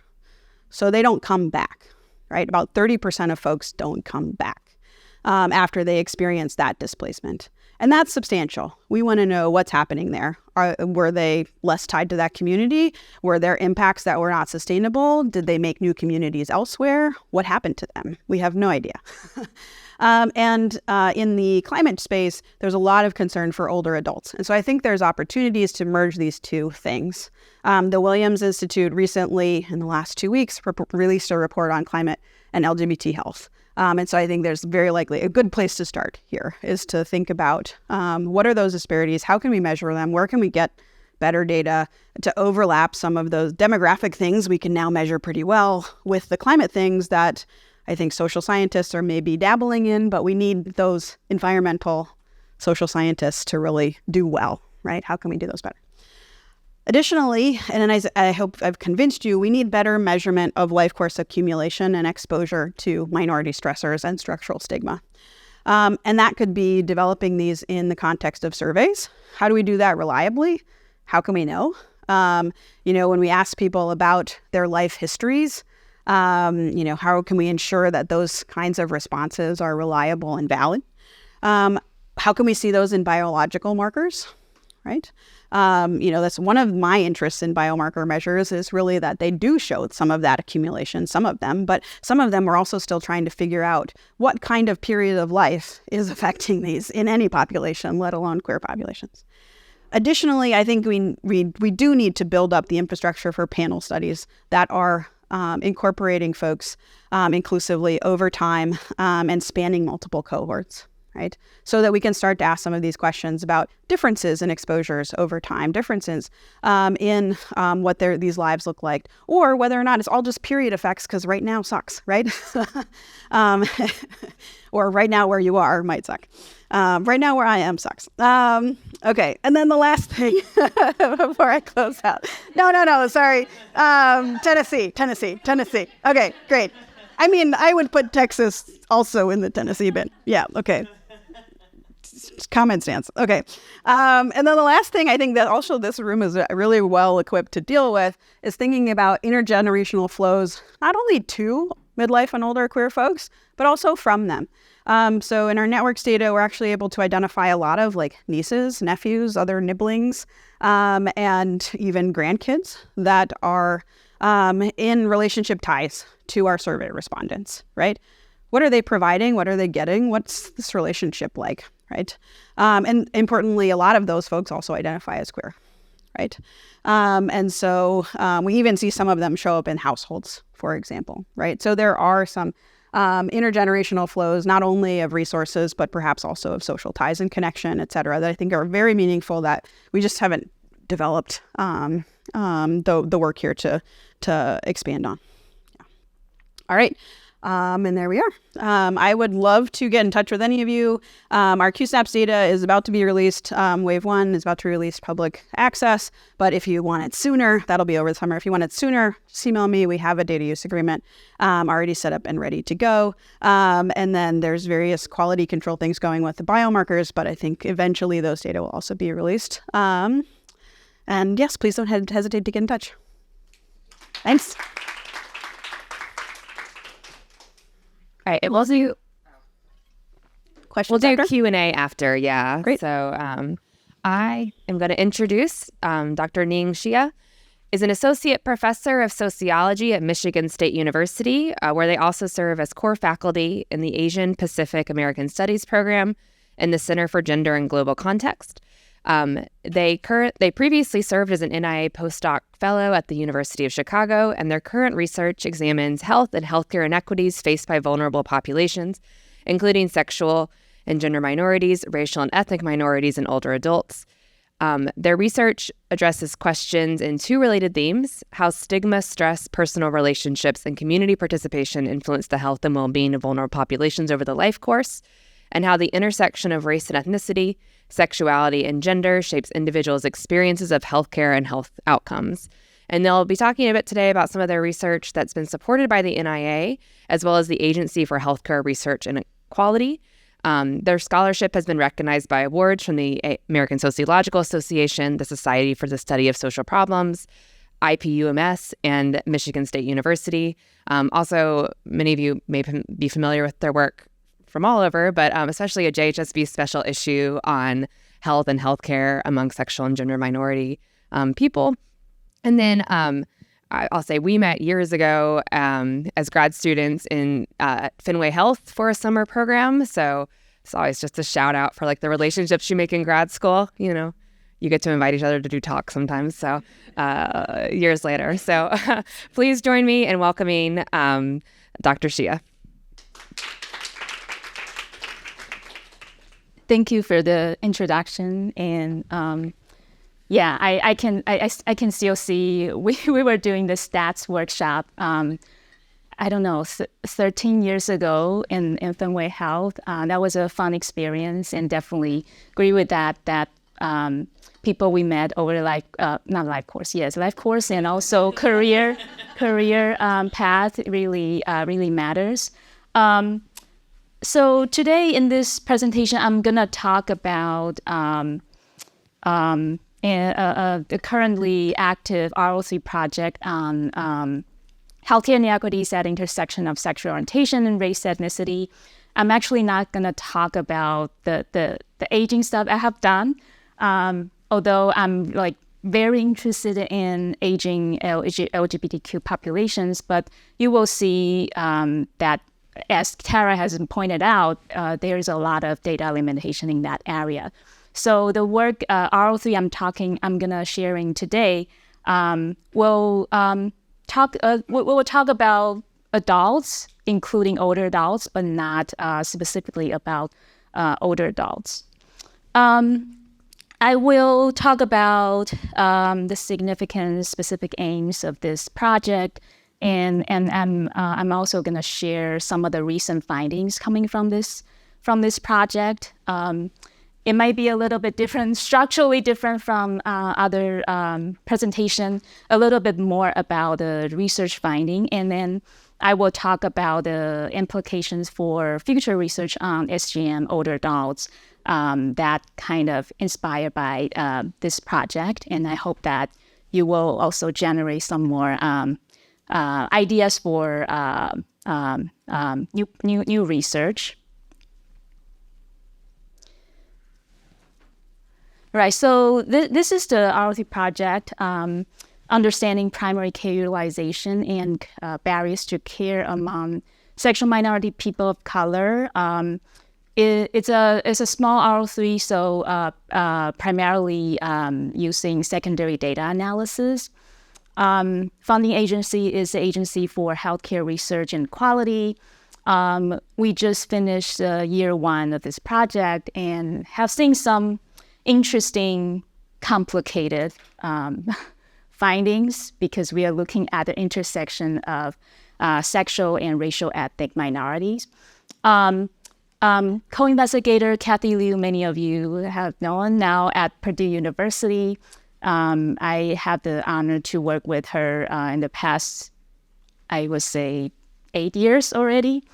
And originally, this proposal was reviewed at a study section at AHRQ, Healthcare Effectiveness and Outcome Research. So this section review proposals that encourage or improve healthcare delivery, healthcare quality, and other patient-centered outcomes. And it specifically said that it encourages or welcome applications that develop interventions using sociological, demographic, psychological, economic, anthropological, and other social science approaches. So I think that is kind of a signal that welcoming our approaches. Program Officer Bill Freeman, Senior Research Advisor for Minority Health.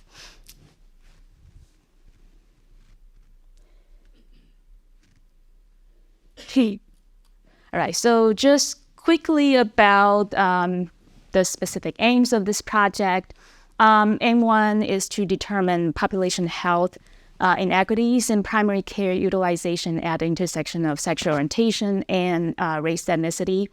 We look at a range of primary care, including preventive care outcomes, and the disparities across intersections.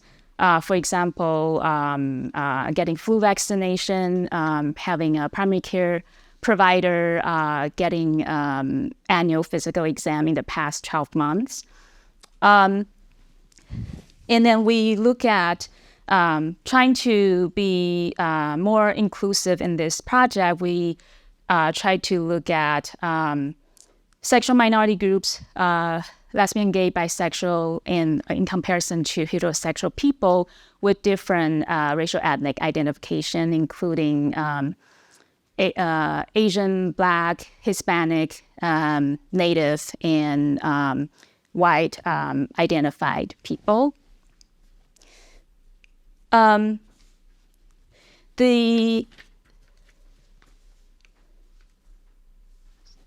Sorry, I actually skip. Let's go to the significance later. I skip a slide that I didn't notice. Aim 2 is to identify key mechanisms underlying the primary care inequities that identified in M1 at an intersection.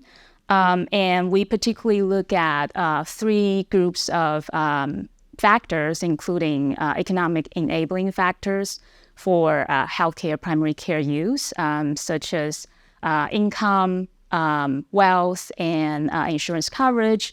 And we also look at non-economic enabling factors such as language, transportation, and other logistics for care. And finally, because health conditions is an important factors that may encourage or discourage healthcare use, so we also look at whether need-based factors, health conditions will be related to primary care utilization. A few contributions that this project aims to make. It reveals unique primary care challenges faced by sexual minority people of color and understudied populations that have experienced persistent and possibly compounded health and healthcare disadvantages. The findings also will and am informing clinical practices, medical education, and policy designs of interventions to reduce healthcare inequities. And also, finally, I think it's really important to do more work that consider intersectionality. So the project really aims to advance the understanding and application of intersectionality in healthcare research. I'm gonna go back to the slide at I accidentally skipped, which is the why it's important to do this research. So for people who are familiar with healthcare experiences among SGM populations, there are actually quite a lot of studies now indicated that sexual and racial ethnic minority populations are more likely to skip or delay healthcare, not use a regular healthcare provider, and report lower satisfaction with care than their respective majority counterparts. So, but these two line of research, sexual minority people's healthcare experiences, racial ethnic minority people's healthcare experiences, these two lines of research rarely connect or converse with one another. So that is one of the major gaps in the literature. The intersection of sexual orientation and racial ethnic inequities is often overlooked in health research. So research health and healthcare disparities by sexual orientation rarely consider racial ethnic disparity and vice versa. And we know that, for example, sexual minority people of color often experience multiple oppressions and likely compounded barriers to care. It is therefore important to incorporate an intersectional approach to study how individuals experiencing multiple structural disadvantages and how their healthcare experiences are like. Also, current research using intersectional approach focuses primarily on sexual and reproductive health, particularly HIV, STD risk and preventions among Black men who have sex with men. But other types of care, including primary care and other groups of sexual minority people of color, are not so.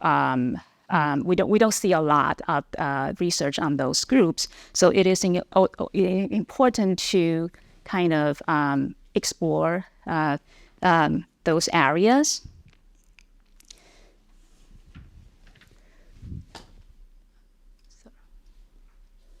Right. Finally, apparently, Tara already talked about it. Data sources are limited in this scholarship.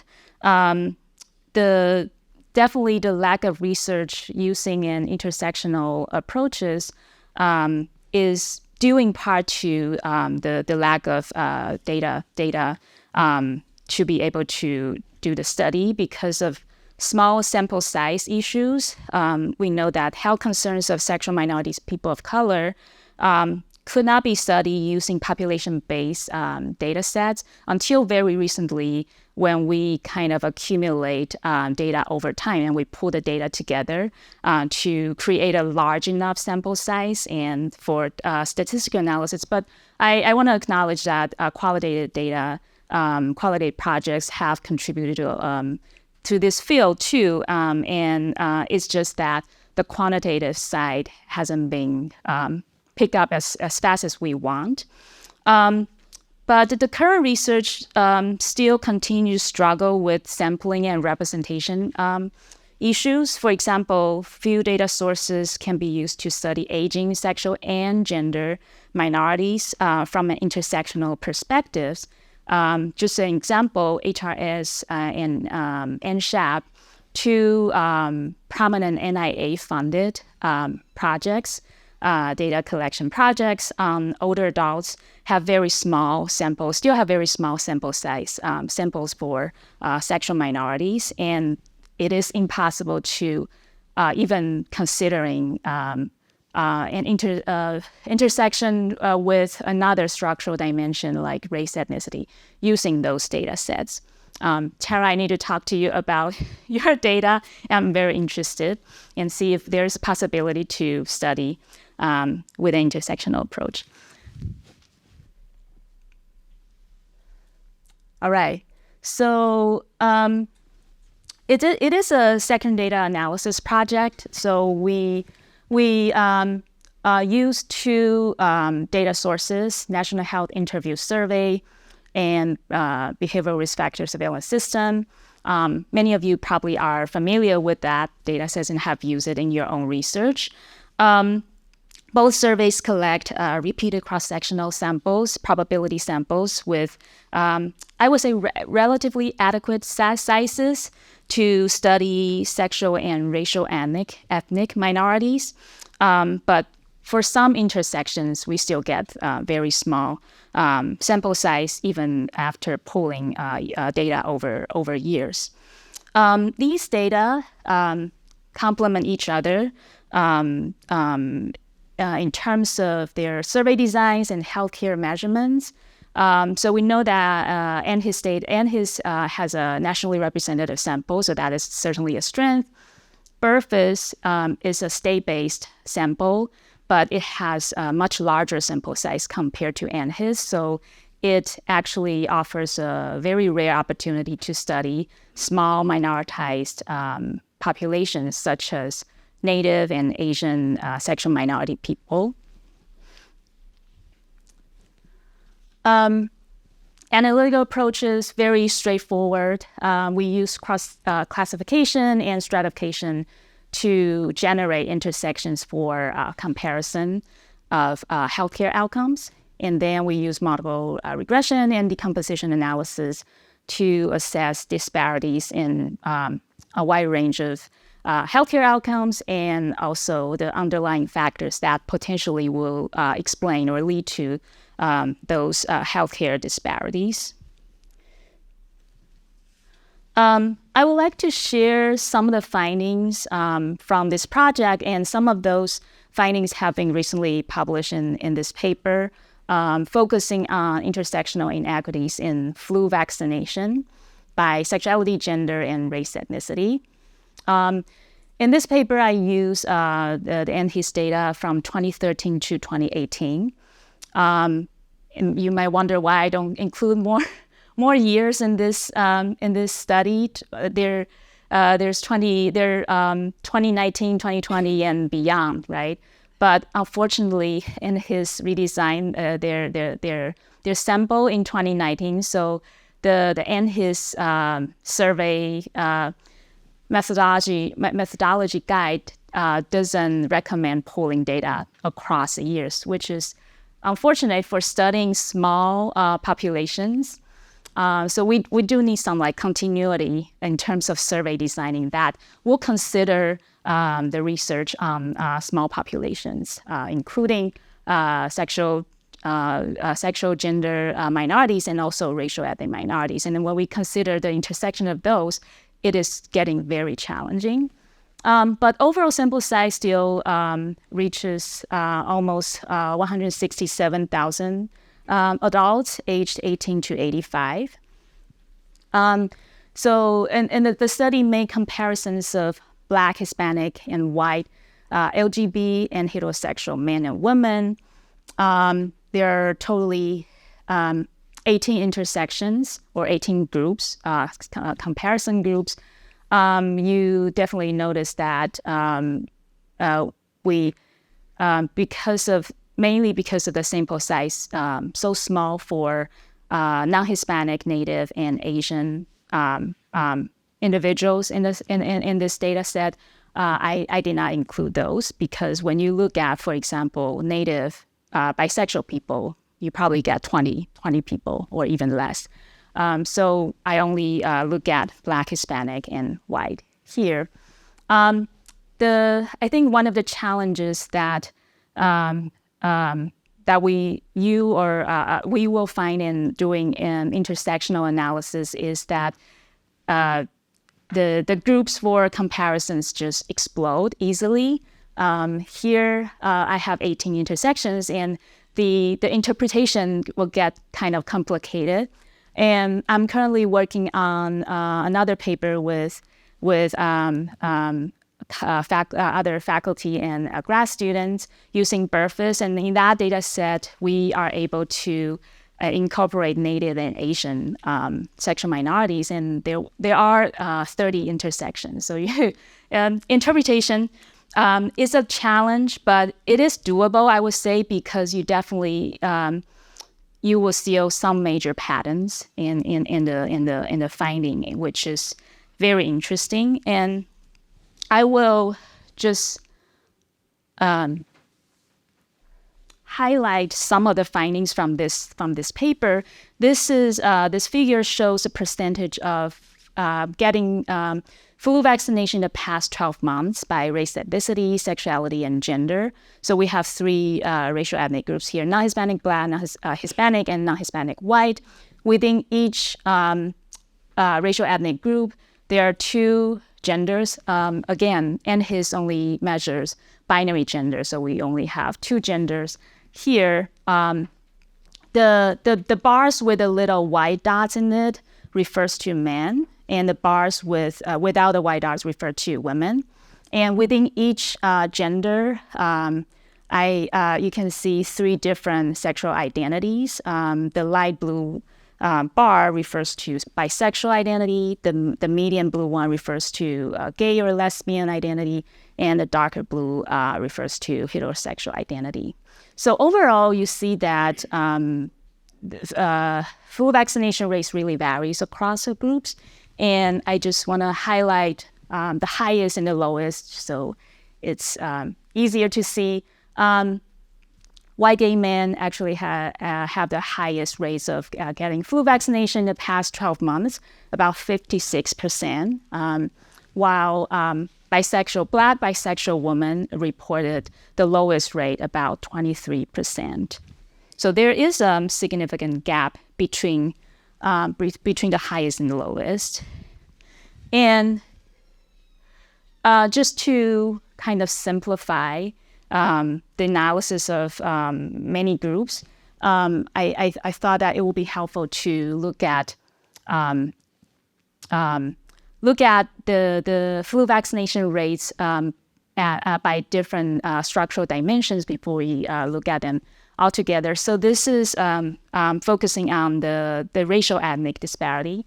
Unsurprisingly, found that white people have higher vaccination rates than Black and Hispanic people of the same gender and sexual orientation. And here I only highlight women, but you can find similar pattern for men. In terms of gender disparity, the study suggests that heterosexual women have higher vaccination rates than heterosexual men, but sexual minority women may have lower rates than sexual minority men. So you kind of see this interaction between gender and sexual orientation. And I highlight Hispanic groups here just for you to easily see that, but the same pattern kind of applies to the other two racial ethnic groups.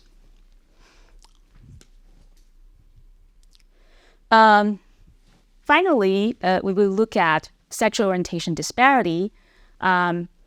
We see that heterosexual women have higher vaccination rates than sexual minority women, which is shown in this figure. You see that in each racial ethnic group, heterosexual women are more likely to get vaccinated than sexual minority women. But the pattern is different for men. Heterosexual men have lower or similar rates of getting vaccinated compared to sexual minority men. And so this figure highlights the differences among men.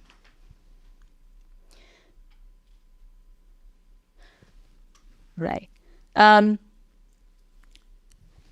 So this table summarizes results from logit regression models. Flu vaccination, so separate women from men because the patterns are different. In the underadjusted model, before that, you can see that all the sexual and racial ethnic minority groups have lower odds of getting flu vaccination compared to white heterosexual women. And notably, Black lesbian and Black bisexual women have the lowest odds of flu vaccination compared to white heterosexual women. In the adjusted model that consider economic enabling, non-economic enabling, need-based, and demographic factors, you can definitely find that white and Hispanic women, regardless of their sexual orientation, the disadvantages are much diminished when those factors were adjusted for. But there are three groups still experience significant, substantial gap, including Black heterosexual, lesbian, and bisexual women. And Black sexual minorities women still experience large unexplained disadvantage. Men, the findings is different. First, gay men have higher odds of flu vaccination compared to white gay men, compared to white heterosexual men. And in the meantime, we see that white bisexual men, Hispanic gay men, Hispanic bisexual men don't have much difference in terms of flu vaccination compared to the reference group. The only three groups that have significantly lower odds of flu vaccination is Black heterosexual, Black gay, and Hispanic heterosexual men. Black bisexual men actually also have lower rates, but it's not significant, probably because the sample size is very small for that group. I think there are only 47 people in that group. And finally, when all the covariates are considered, among men, the only group that still show flu vaccination disadvantage is Black heterosexual men. All the other groups, either because of the adjustment of the covariates, either reverse their disadvantage to advantage or do not show any difference anymore.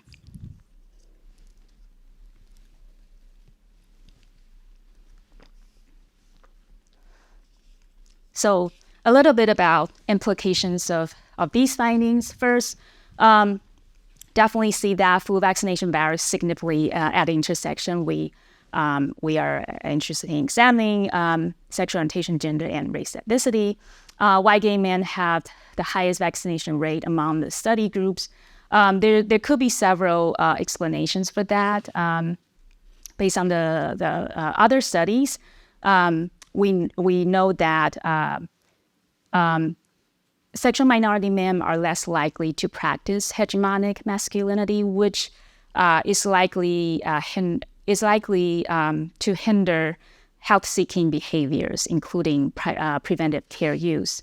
Other studies also have shown that health information sharing and community building among sexual minority men since the AIDS epidemic actually help many of them be more aware of and also have better access to culturally sensitive care, which could help encourage healthcare utilization. Another important finding is that when all the covariates are considered, the only groups that remain disadvantaged are Black lesbian, bisexual, and heterosexual women, and Black heterosexual men. This just suggests that the factors I'm considering in this study are not enough to explain all the disparities, and there are important factors that driving the healthcare disadvantages among these groups that are also very important. For example, from the literature, we know that mistrust in medicine and government because of institutional racism and historical trauma among Black Americans may have made them less likely to use healthcare. So that could be one important explanation.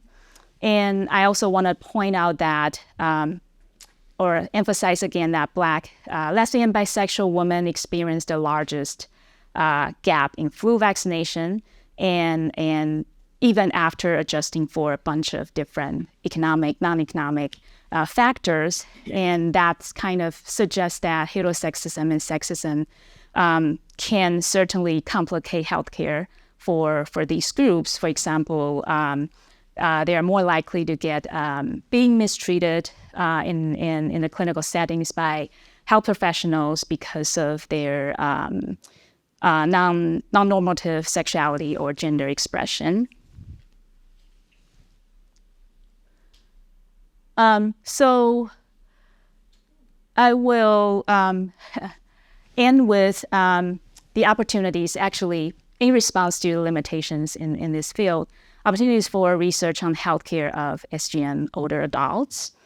So healthcare needs as part of the aging life, Tara also mentioned that, among SGM older adults of diverse racial ethnic backgrounds are severely understudied. There are already few studies on healthcare disparities and barriers to care among SGM older adults in general. And I believe that even much fewer of studies have used an intersectional approach. But we know that older adults have more healthcare needs, right, clearly, and that health disparities by, for example, race, ethnicity may become larger over the life course because of stress proliferation, cumulative disadvantage, and accelerated aging. There is also a lack of research on the health consequences of disparities in healthcare access and utilization over the life course. For example, we don't know much about how minoritized populations, how the healthcare experiences in their earlier adulthood may impact their health outcomes or health disparities in later adulthood. Cannot emphasize more data are needed, and current population-based data sets are just limited for studying older SGM people. Sample sizes are small when comparisons are made across sexual orientation subgroups or gender identity subgroups.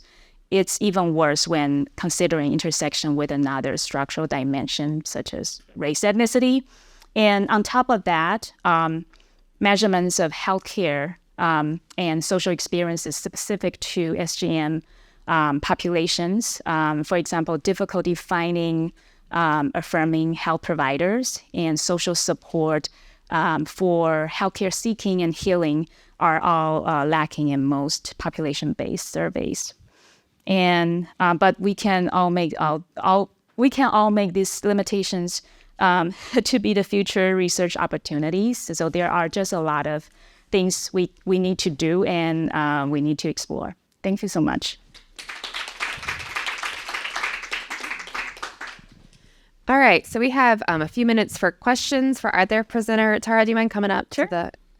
And I can either give you this mic or y'all can pass the little mic. I'm still. Oh, is there one? Oh, you both have yours. You're both good. Awesome. Okay, so yeah, any questions from the room about either the research they're doing or experience with NIH funding? Yeah.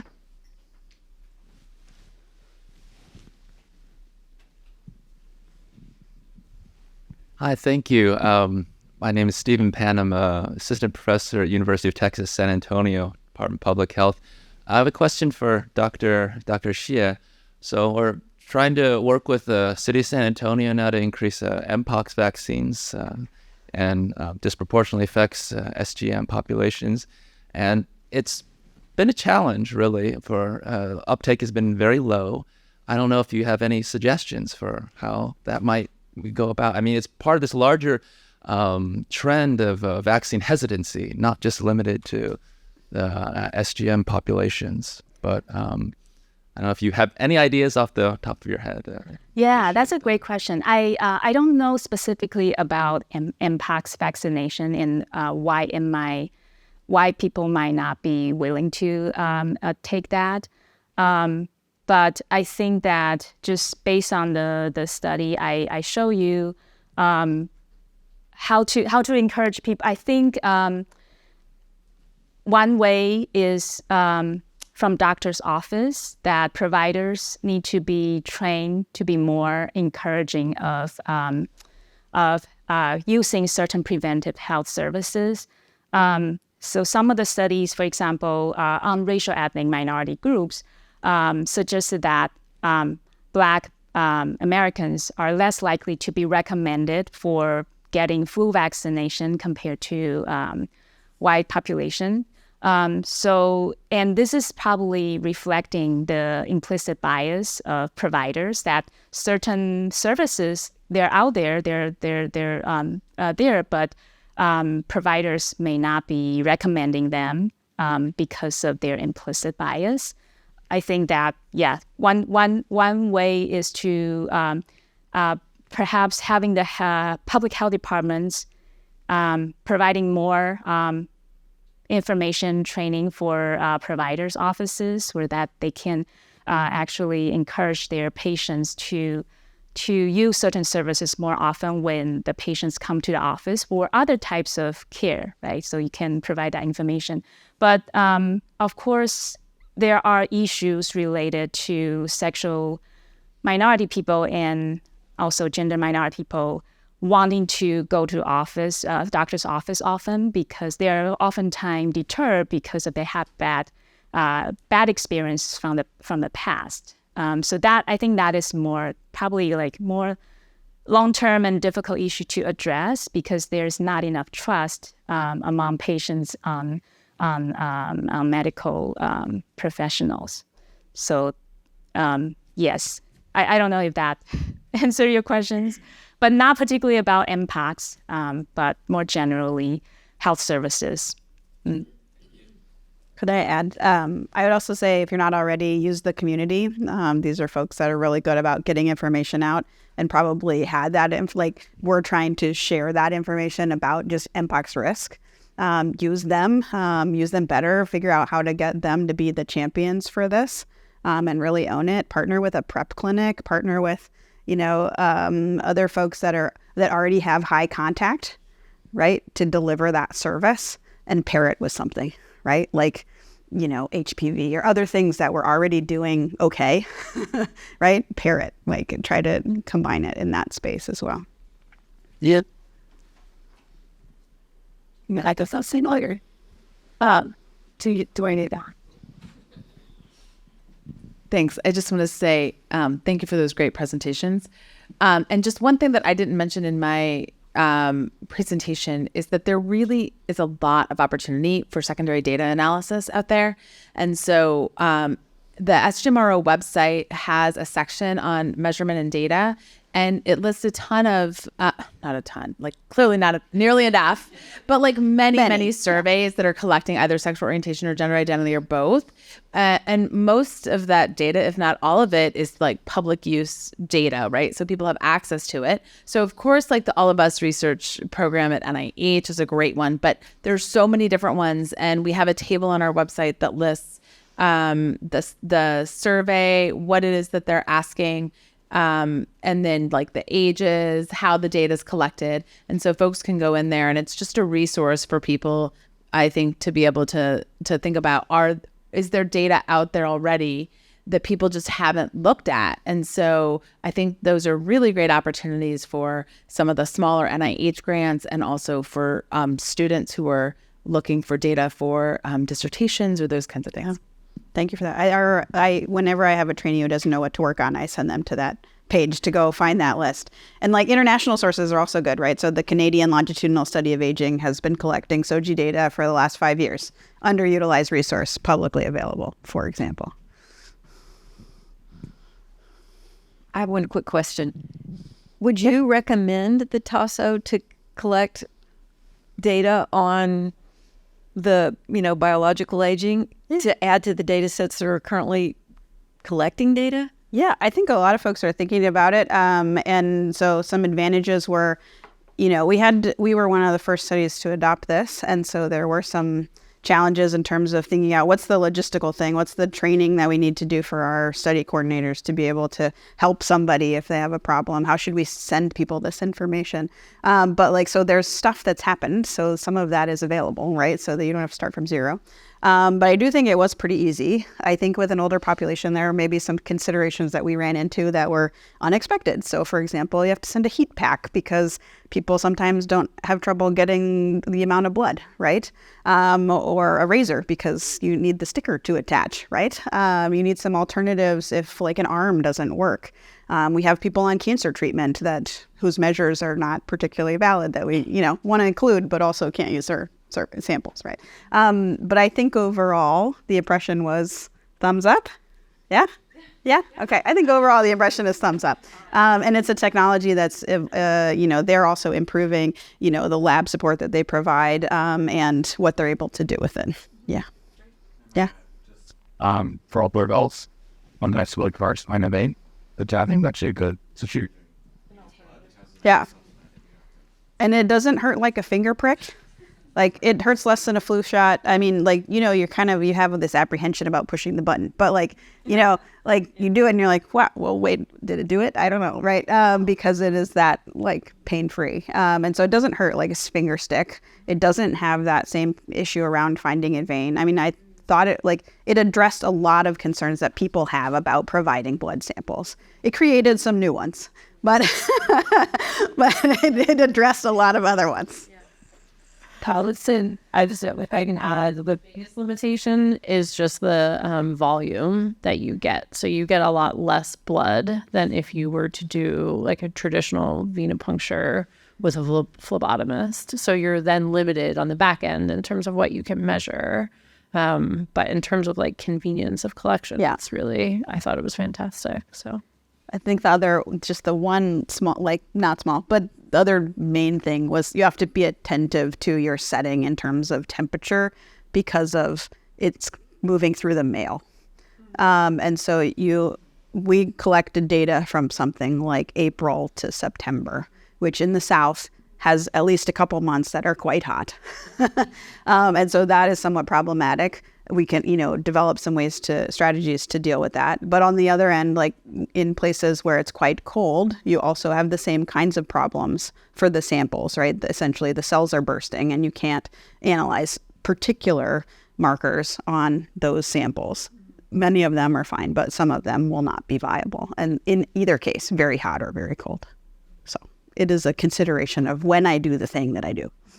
Can I add a question on that? So for those samples that are not useful, do you go back to ask them again to collect the sample? We had some where they were not able to provide any blood, and so they got a repeat kit sent to them, and very few were able to provide no samples. Sometimes we had smaller than the volume we would like, and so we were able to prioritize the markers that the lab would run because each kind of assay takes a different amount of sample, right?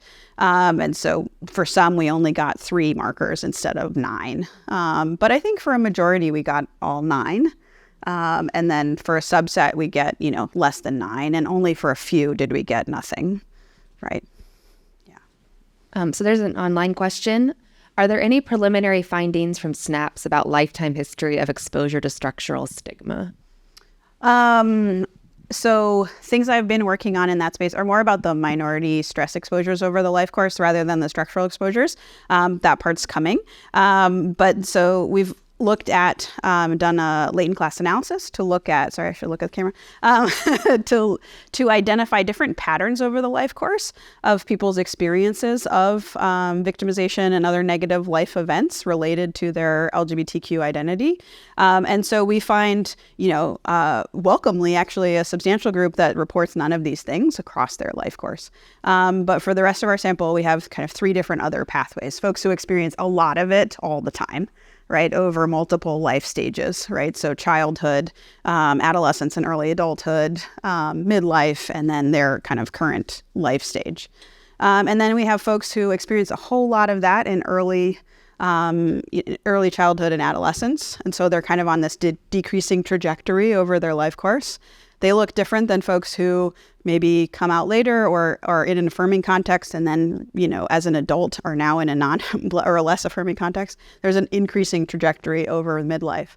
And so those folks have actually, I think, different patterns in terms of health, different patterns in terms of what their needs are in healthcare and engagement. And they look pretty different. And all of those groups look very different from the groups that says, I experienced a lot of this at all of the life stages, right? That kind of chronic repeat exposure that we see, links to the biomarkers on those for that group of being elevated on lots of things that are bad. We see the mental health effects. We see the kind of disengagement with healthcare, for example. Yeah. Great. All right. We are going to take a 5-minute break and start at 12. What time is it? 11:35. And lots of time at lunch, though, for asking questions and more informal conversations about all of this. So we'll see y'all in 5 minutes.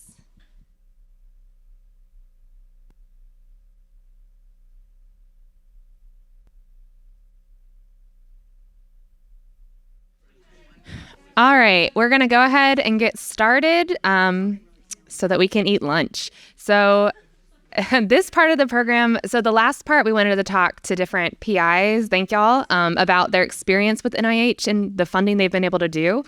NIH also has a great mechanism with supplements, where if you already have an NIH grant, you can apply for different kinds of supplements to do within the grant period, still within the scope of the grant, or broadly defined perhaps scope of the grant. And so we're going to talk about two types. We're going to talk about diversity supplements, which are often used to support personnel, really at all levels. Like you can add undergrads, you can add faculty and support faculty time.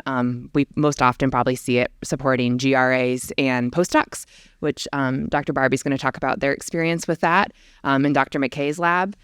And then after we talk a little bit about diversity supplements, we'll talk a bit about administrative supplements, and in particular, the Sexual and Gender Minority Research Office's administrative supplement that they have been offering every year for the last several years.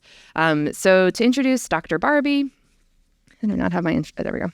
Yes. Okay. Dr. Barbee is an assistant professor at Johns Hopkins Bloomberg School of Public Health.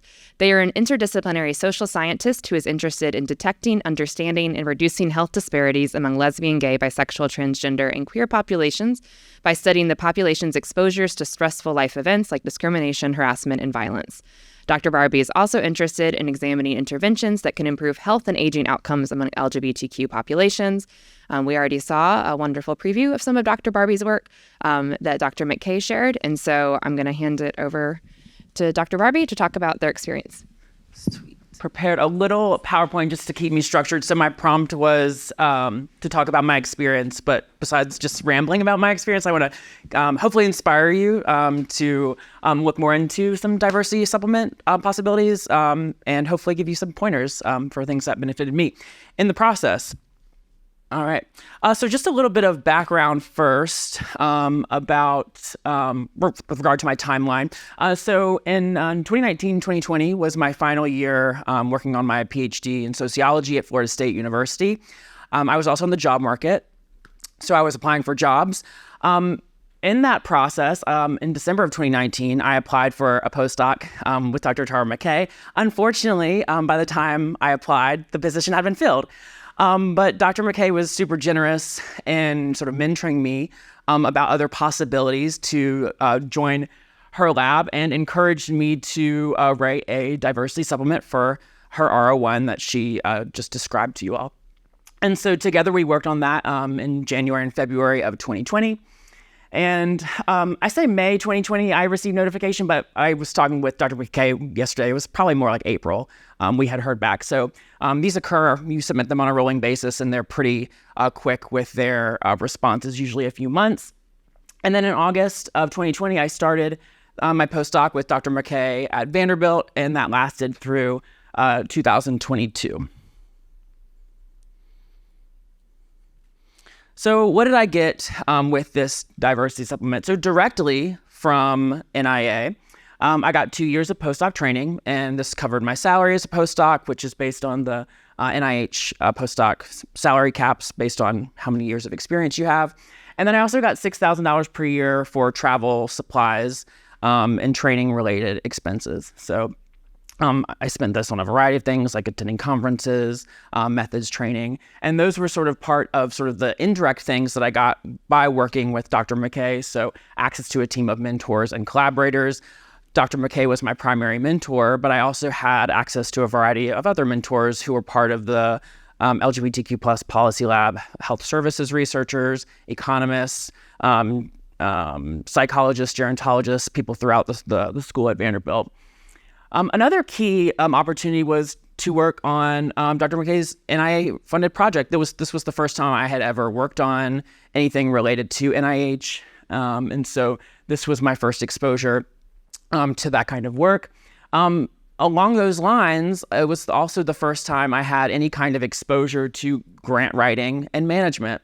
So my PhD was in sociology, and at least in my experience in sociology was that unless you have an advisor who is working on grants, you don't really get that much training. And so this was my first exposure. And as the amazing mentor that Dr. McKay is, I learned a lot about what it means to write grants and to manage grants, to work with participants, and to do good science. So as I said, I also got a lot of methods training, network opportunities. So that was a little bit about my experience, but I think what might be more useful here is to talk a little bit about what really helped my application. And so this is totally subjective based on just some conversations that I've had with people at NIA who are familiar with my application. So the first thing was that I proposed to consider my SGM status as part of an indicator of how I contribute to diversity. So as Dr. Parker had said, sexual and gender minority status is not explicitly listed as an indicator. There are several things like identifying as a woman, racial, ethnic background, growing up in a rural background, your parents' educational status. But there's also an opportunity to propose a way that the candidate contributes to diversity. And so we proposed my SGM status, and that was successful. And from what I have heard from folks who work at NIA, it really generated a lot of important conversation about what constitutes diversity at the institution. So I think that was sort of an innovative thing that we had contributed to that application. It goes without saying that for diversity supplements, it's really important to have a robust mentorship and training plan. And as I said, not only was I working with Dr. McKay directly, but I also had access to a team of mentors who had a variety of interdisciplinary backgrounds. I had exposure to conferences, workshops, various classes. And so that I think really benefited my application as well. Two other important things. So first, with regard to my background, as I said, I was trained as a sociologist. The work I did during my postdoctoral training was largely focused on subjective aging, more social psychological approaches to aging. This was not the specific focus of Dr. McKay's project, but given my experiences with SGM aging, I think it really made me a good match for working on her project. But at the same time, it also indicated that I had a lot of room to grow. Most of my methods training was in qualitative methods. Of course, I received all the quant training one gets as a PhD student. But working with Dr. K would give me a lot of room to grow in that area. So that strong alignment with the actual parent grant related to SGM aging. But also something that I had heard was that my expertise contributed something new to Dr. McKay's project, right? As I said, I was primarily a qualitative researcher, but I also had that experience in subjective aging, more social psychological approaches to aging, which added something new and fresh to Dr. McKay's project. And I'll also say this is sort of maybe unique to my situation, but I was coming on right when Dr. McKay was formalizing the instrument.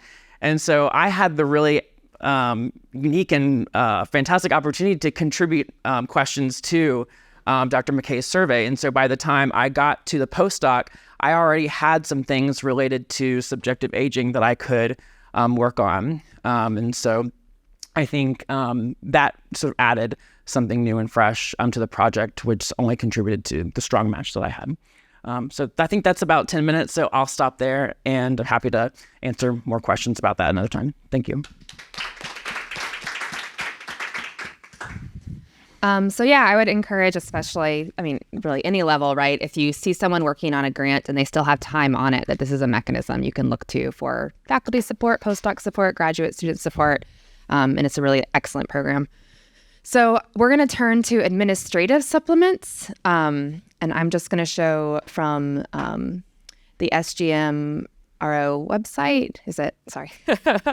So yeah, administrative supplements, I'll talk specifically about the one with SGM Health Research. So basically, the last several years, NIH has a program where if you have a grant that still has time left in it, there's a January deadline, and you can apply for this administrative supplement that allows the addition of sexual and gender minority populations to existing parent grants. And so we're going to talk a little bit about some that we've been involved in and how we've done that and how it's like complemented the original aims. And I was just going to, I'll say if you go to this website, what's really nice, like you can see the notice and click that, and it has like great bullet points of some of the different like ways you can supplement your grant. And then also this list here has the previously funded SGM administrative supplements. You can see where they're from and what people have done. And, you know, Dr. McKay has one on there. We're going to talk a little bit about one with Dr. Umberson, and I'm going to talk about one that I've been doing at the University of Alabama at Birmingham. So I'm going to turn it over to you. You've got it. Great, thank you. So Deb, please jump in if I say anything inaccurate or incomplete. So our administrative supplement, which is ongoing right now, and Hsieh is a part of that project, is a $100,000 supplement for 1 year. And if in our case, it feels like a lot, but it's, I think, can be a little bit challenging, especially when you're working across institutions. So that's something to be aware of. And for folks in the chat, okay, you can see it now. That's what I was working on, Mieke, while you were doing that. And so this project is a supplement for a larger R01/R37 that is led by Deb Umberson. And it's the HARP project, the Health and Relationships Project, that's looking at now ongoing 3 waves. We're going into the field, hopefully in the fall, for the 3rd wave of data collection on, there it is. Okay, how spouses influence each other's health in same and different sex marriages. And it's a dyadic longitudinal assessment from mid to later life. So these are using dyadic data from both partners in marriage. And as we were kind of had this new R37 and decided to go into the field again, we realized that we were kind of missing something in the data that we were collecting. And in particular, we started this project, I was trying to remember, 2011 or 12, a long time ago, the first wave went into the field. And at that time, you know, the science was just different in how we thought about same-gender couples and marriage. And we didn't really think about the identity of the people in the couple. We were really focused on, in part because we were drawing on, secondary data analysis, like Tara mentioned, that is household composition based. So we were like, we're going to do a project that's focused on household composition. We're not worried about identity. We just want to get same gender couples and different gender couples. 10 years later, we realized, we probably need to pay attention to some of the gender identity of the people in these relationships. And what was clear, of course, we collected that data, but we were missing a fundamental group, and that was bisexual people who are married.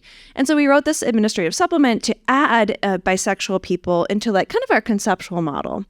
And this, I think, administrative supplement is a little different because we're not using the same method that we're using in the primary project, although we are in some ways using our original concept of the project. So for the larger project, it's daily diaries. For the supplement, we're doing in-depth interviews. And the reason, our rationale for this was, back in 2011, when we originally did this project, we started with in-depth interviews as a way to kind of a proof of concept to try to understand what we would talk to people about and survey them about. And so our idea is, okay, we actually need to interview married bisexual people across gender compositions to really get a sense of how we will go about adding more bisexual people into the broader study.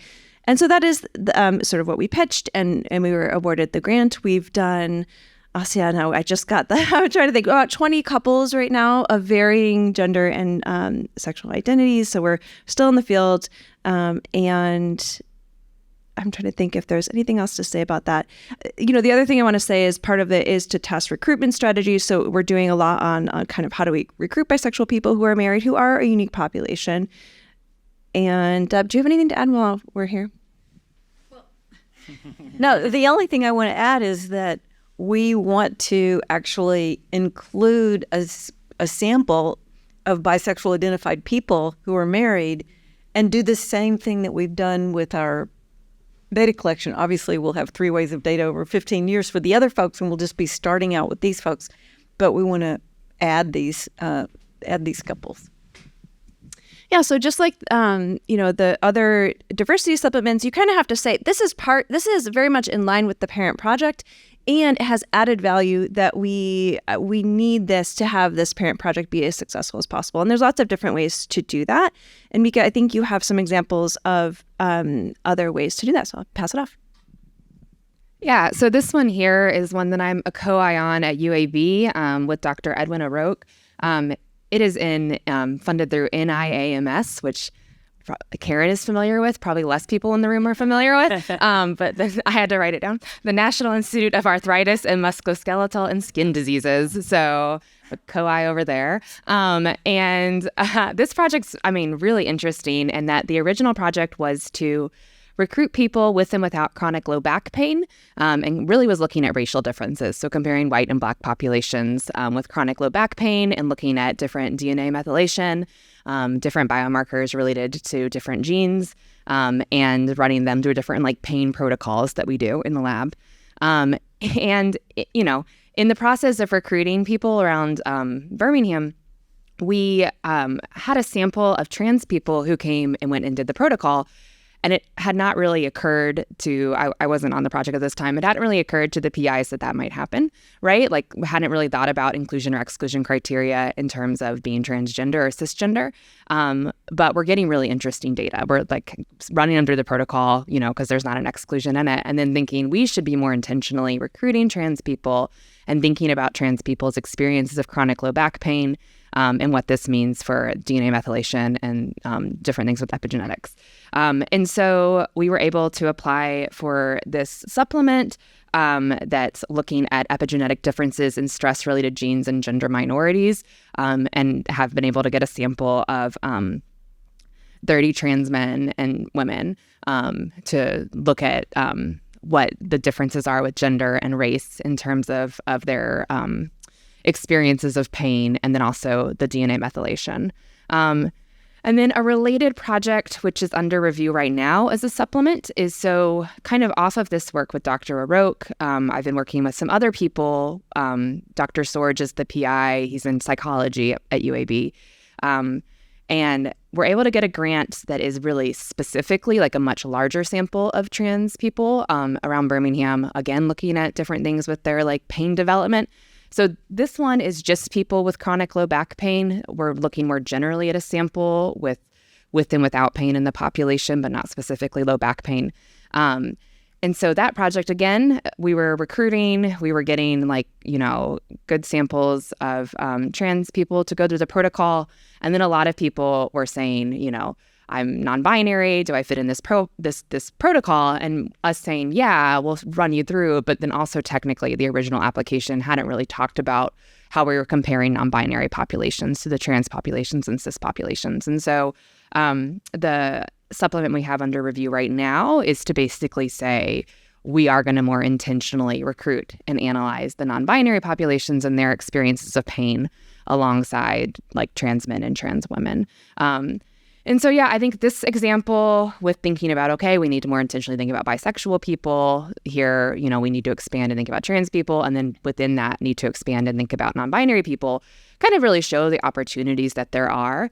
And then there's also the O'Rourke one I talked about. That is one where wasn't looking at SGM populations at all explicitly. And then we've done that. And then the other 2 examples are within SGM populations, what's an area of diversity that has been ignored within this science?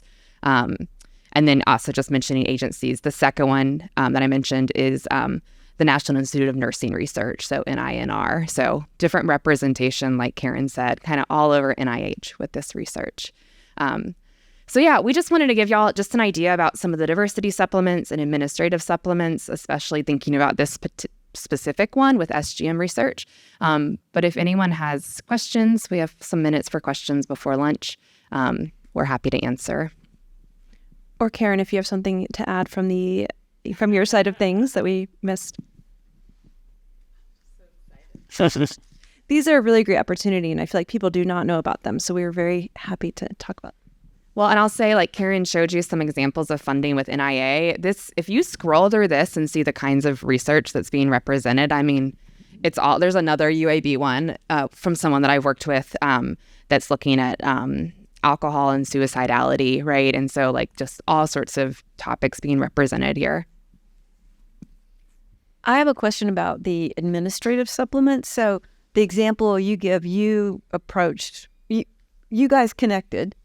So I would like to have administrative supplements and support students and postdocs, but you don't advertise for those. It has to be a targeted individual. So I'm just wondering how best to maximize those opportunities. Kind of turn you. So this particular connection happened because I was recruiting, and we just had a pool of folks that were, I think, excellent, and wanted to recruit Harry. But I've also had a match made by Melissa Gerald. So, for example, the person who was mentioned before. So someone had a K that was scored okay, but needed a resubmission, and in the meantime had a salary gap to fill. And I had never met them, and Melissa made a connection and said, you have overlapping interests, go find them. Write a thing. And so we did that, and it was funded. We ultimately declined it because the K came through, right? And you can't have both of those things because they kind of cover the same amount of time. And this was for a junior faculty person also. So these are, across multiple ranks, these can be offered, the diversity supplements. But I think the matching part is part of the challenge here. So it's important that you have opportunities for students to know these things exist, so that when you have a project, there is a pool or at least some interest, right? That's been generated, and awareness that's been generated. But also, I think, on our sponsored projects office kind of side, maybe there's also an opportunity to inform PIs about this, because actually a lot of PIs don't actually even know about them, in the context of they receive a notice of award. Well, the next email from SPA should be, have you considered a diversity supplement for this new award? And can we help you make a match, right? So I think there are some institutional things that could be done to improve grad student and beyond kind of knowledge and awareness, and then hopefully help you make a match better. Yeah, and Ren and I, we have a different project that we've had 3 diversity supplements on, 1 postdoc and 2 GRAs. So the GRAs are easy because they're like at your institution, easy, but but our first postdoc is Dr. Mia Brantley, who's now at NC State. And we did advertise informally, but we sent out to all the ASA listservs and different groups, and basically were like, would you be interested in applying with us? It's awkward, right? Because you're not like, would you be interested in applying for this job that we definitely have lined up for you? But would you be interested in applying with us? And trying to do it early enough that they can still apply for other jobs if it doesn't go through. But it ended up being, another Texas alum had a student. So it was, networks were still worked to get that match. But yeah. I think that's the biggest challenge, is the timing, because you don't always know. And actually, these are much faster than the regular review, but for the postdoc supplement, we had a revision that we had to do. So we had to time it right so that, Mia was on the job market at the same time. We had another postdoc that we applied for that got another postdoc in the meantime. So there is some lost cost to doing these and then maybe not getting them. With the grad student level, it's different, because hopefully they're just, you're starting them early enough. You can write those applications, and if hopefully you get it a few times around, and the reviews are it's not a formal review process through the study sections, it's through it's the POs, right, or the staff. The diversity, there's like a committee. Yeah, Staff committee of probably mostly POs. yeah. But you can respond if you do an R&R. You can respond with like a letter the same way you would respond to like a regular grant. So that was helpful. And they're kind of ongoing. So there's not, you can do it immediately. As soon as you can do the response memo, you can get it back in. So it's much faster than waiting 6 months until you can do it. But we've had a lot of luck in supporting graduate students in particular, I think is helpful. Is there something from yours? No, I agree. I mean, I think in my case, like the timing just happened to work out perfectly because I guess if it wasn't accepted, I probably would have just done another year of grad school, honestly. But that wasn't the case, fortunately. Yeah, I think that's a good strategy too, to have someone who's early enough that they can be flexible with their graduation date. That was Mia's case. She could have stayed another year if she didn't get it, which helps us too. We don't want to have somebody graduating and then we don't get it. That's a pretty precarious situation. So that's one of the challenges with postdocs. And I say later, domestic only. Yes, I believe so for me. So how long can a supplement support, whether it's for research purpose or supporting for personnel? So the administrative is 1 year, $100,000 cap. The diversity's 2. Yeah.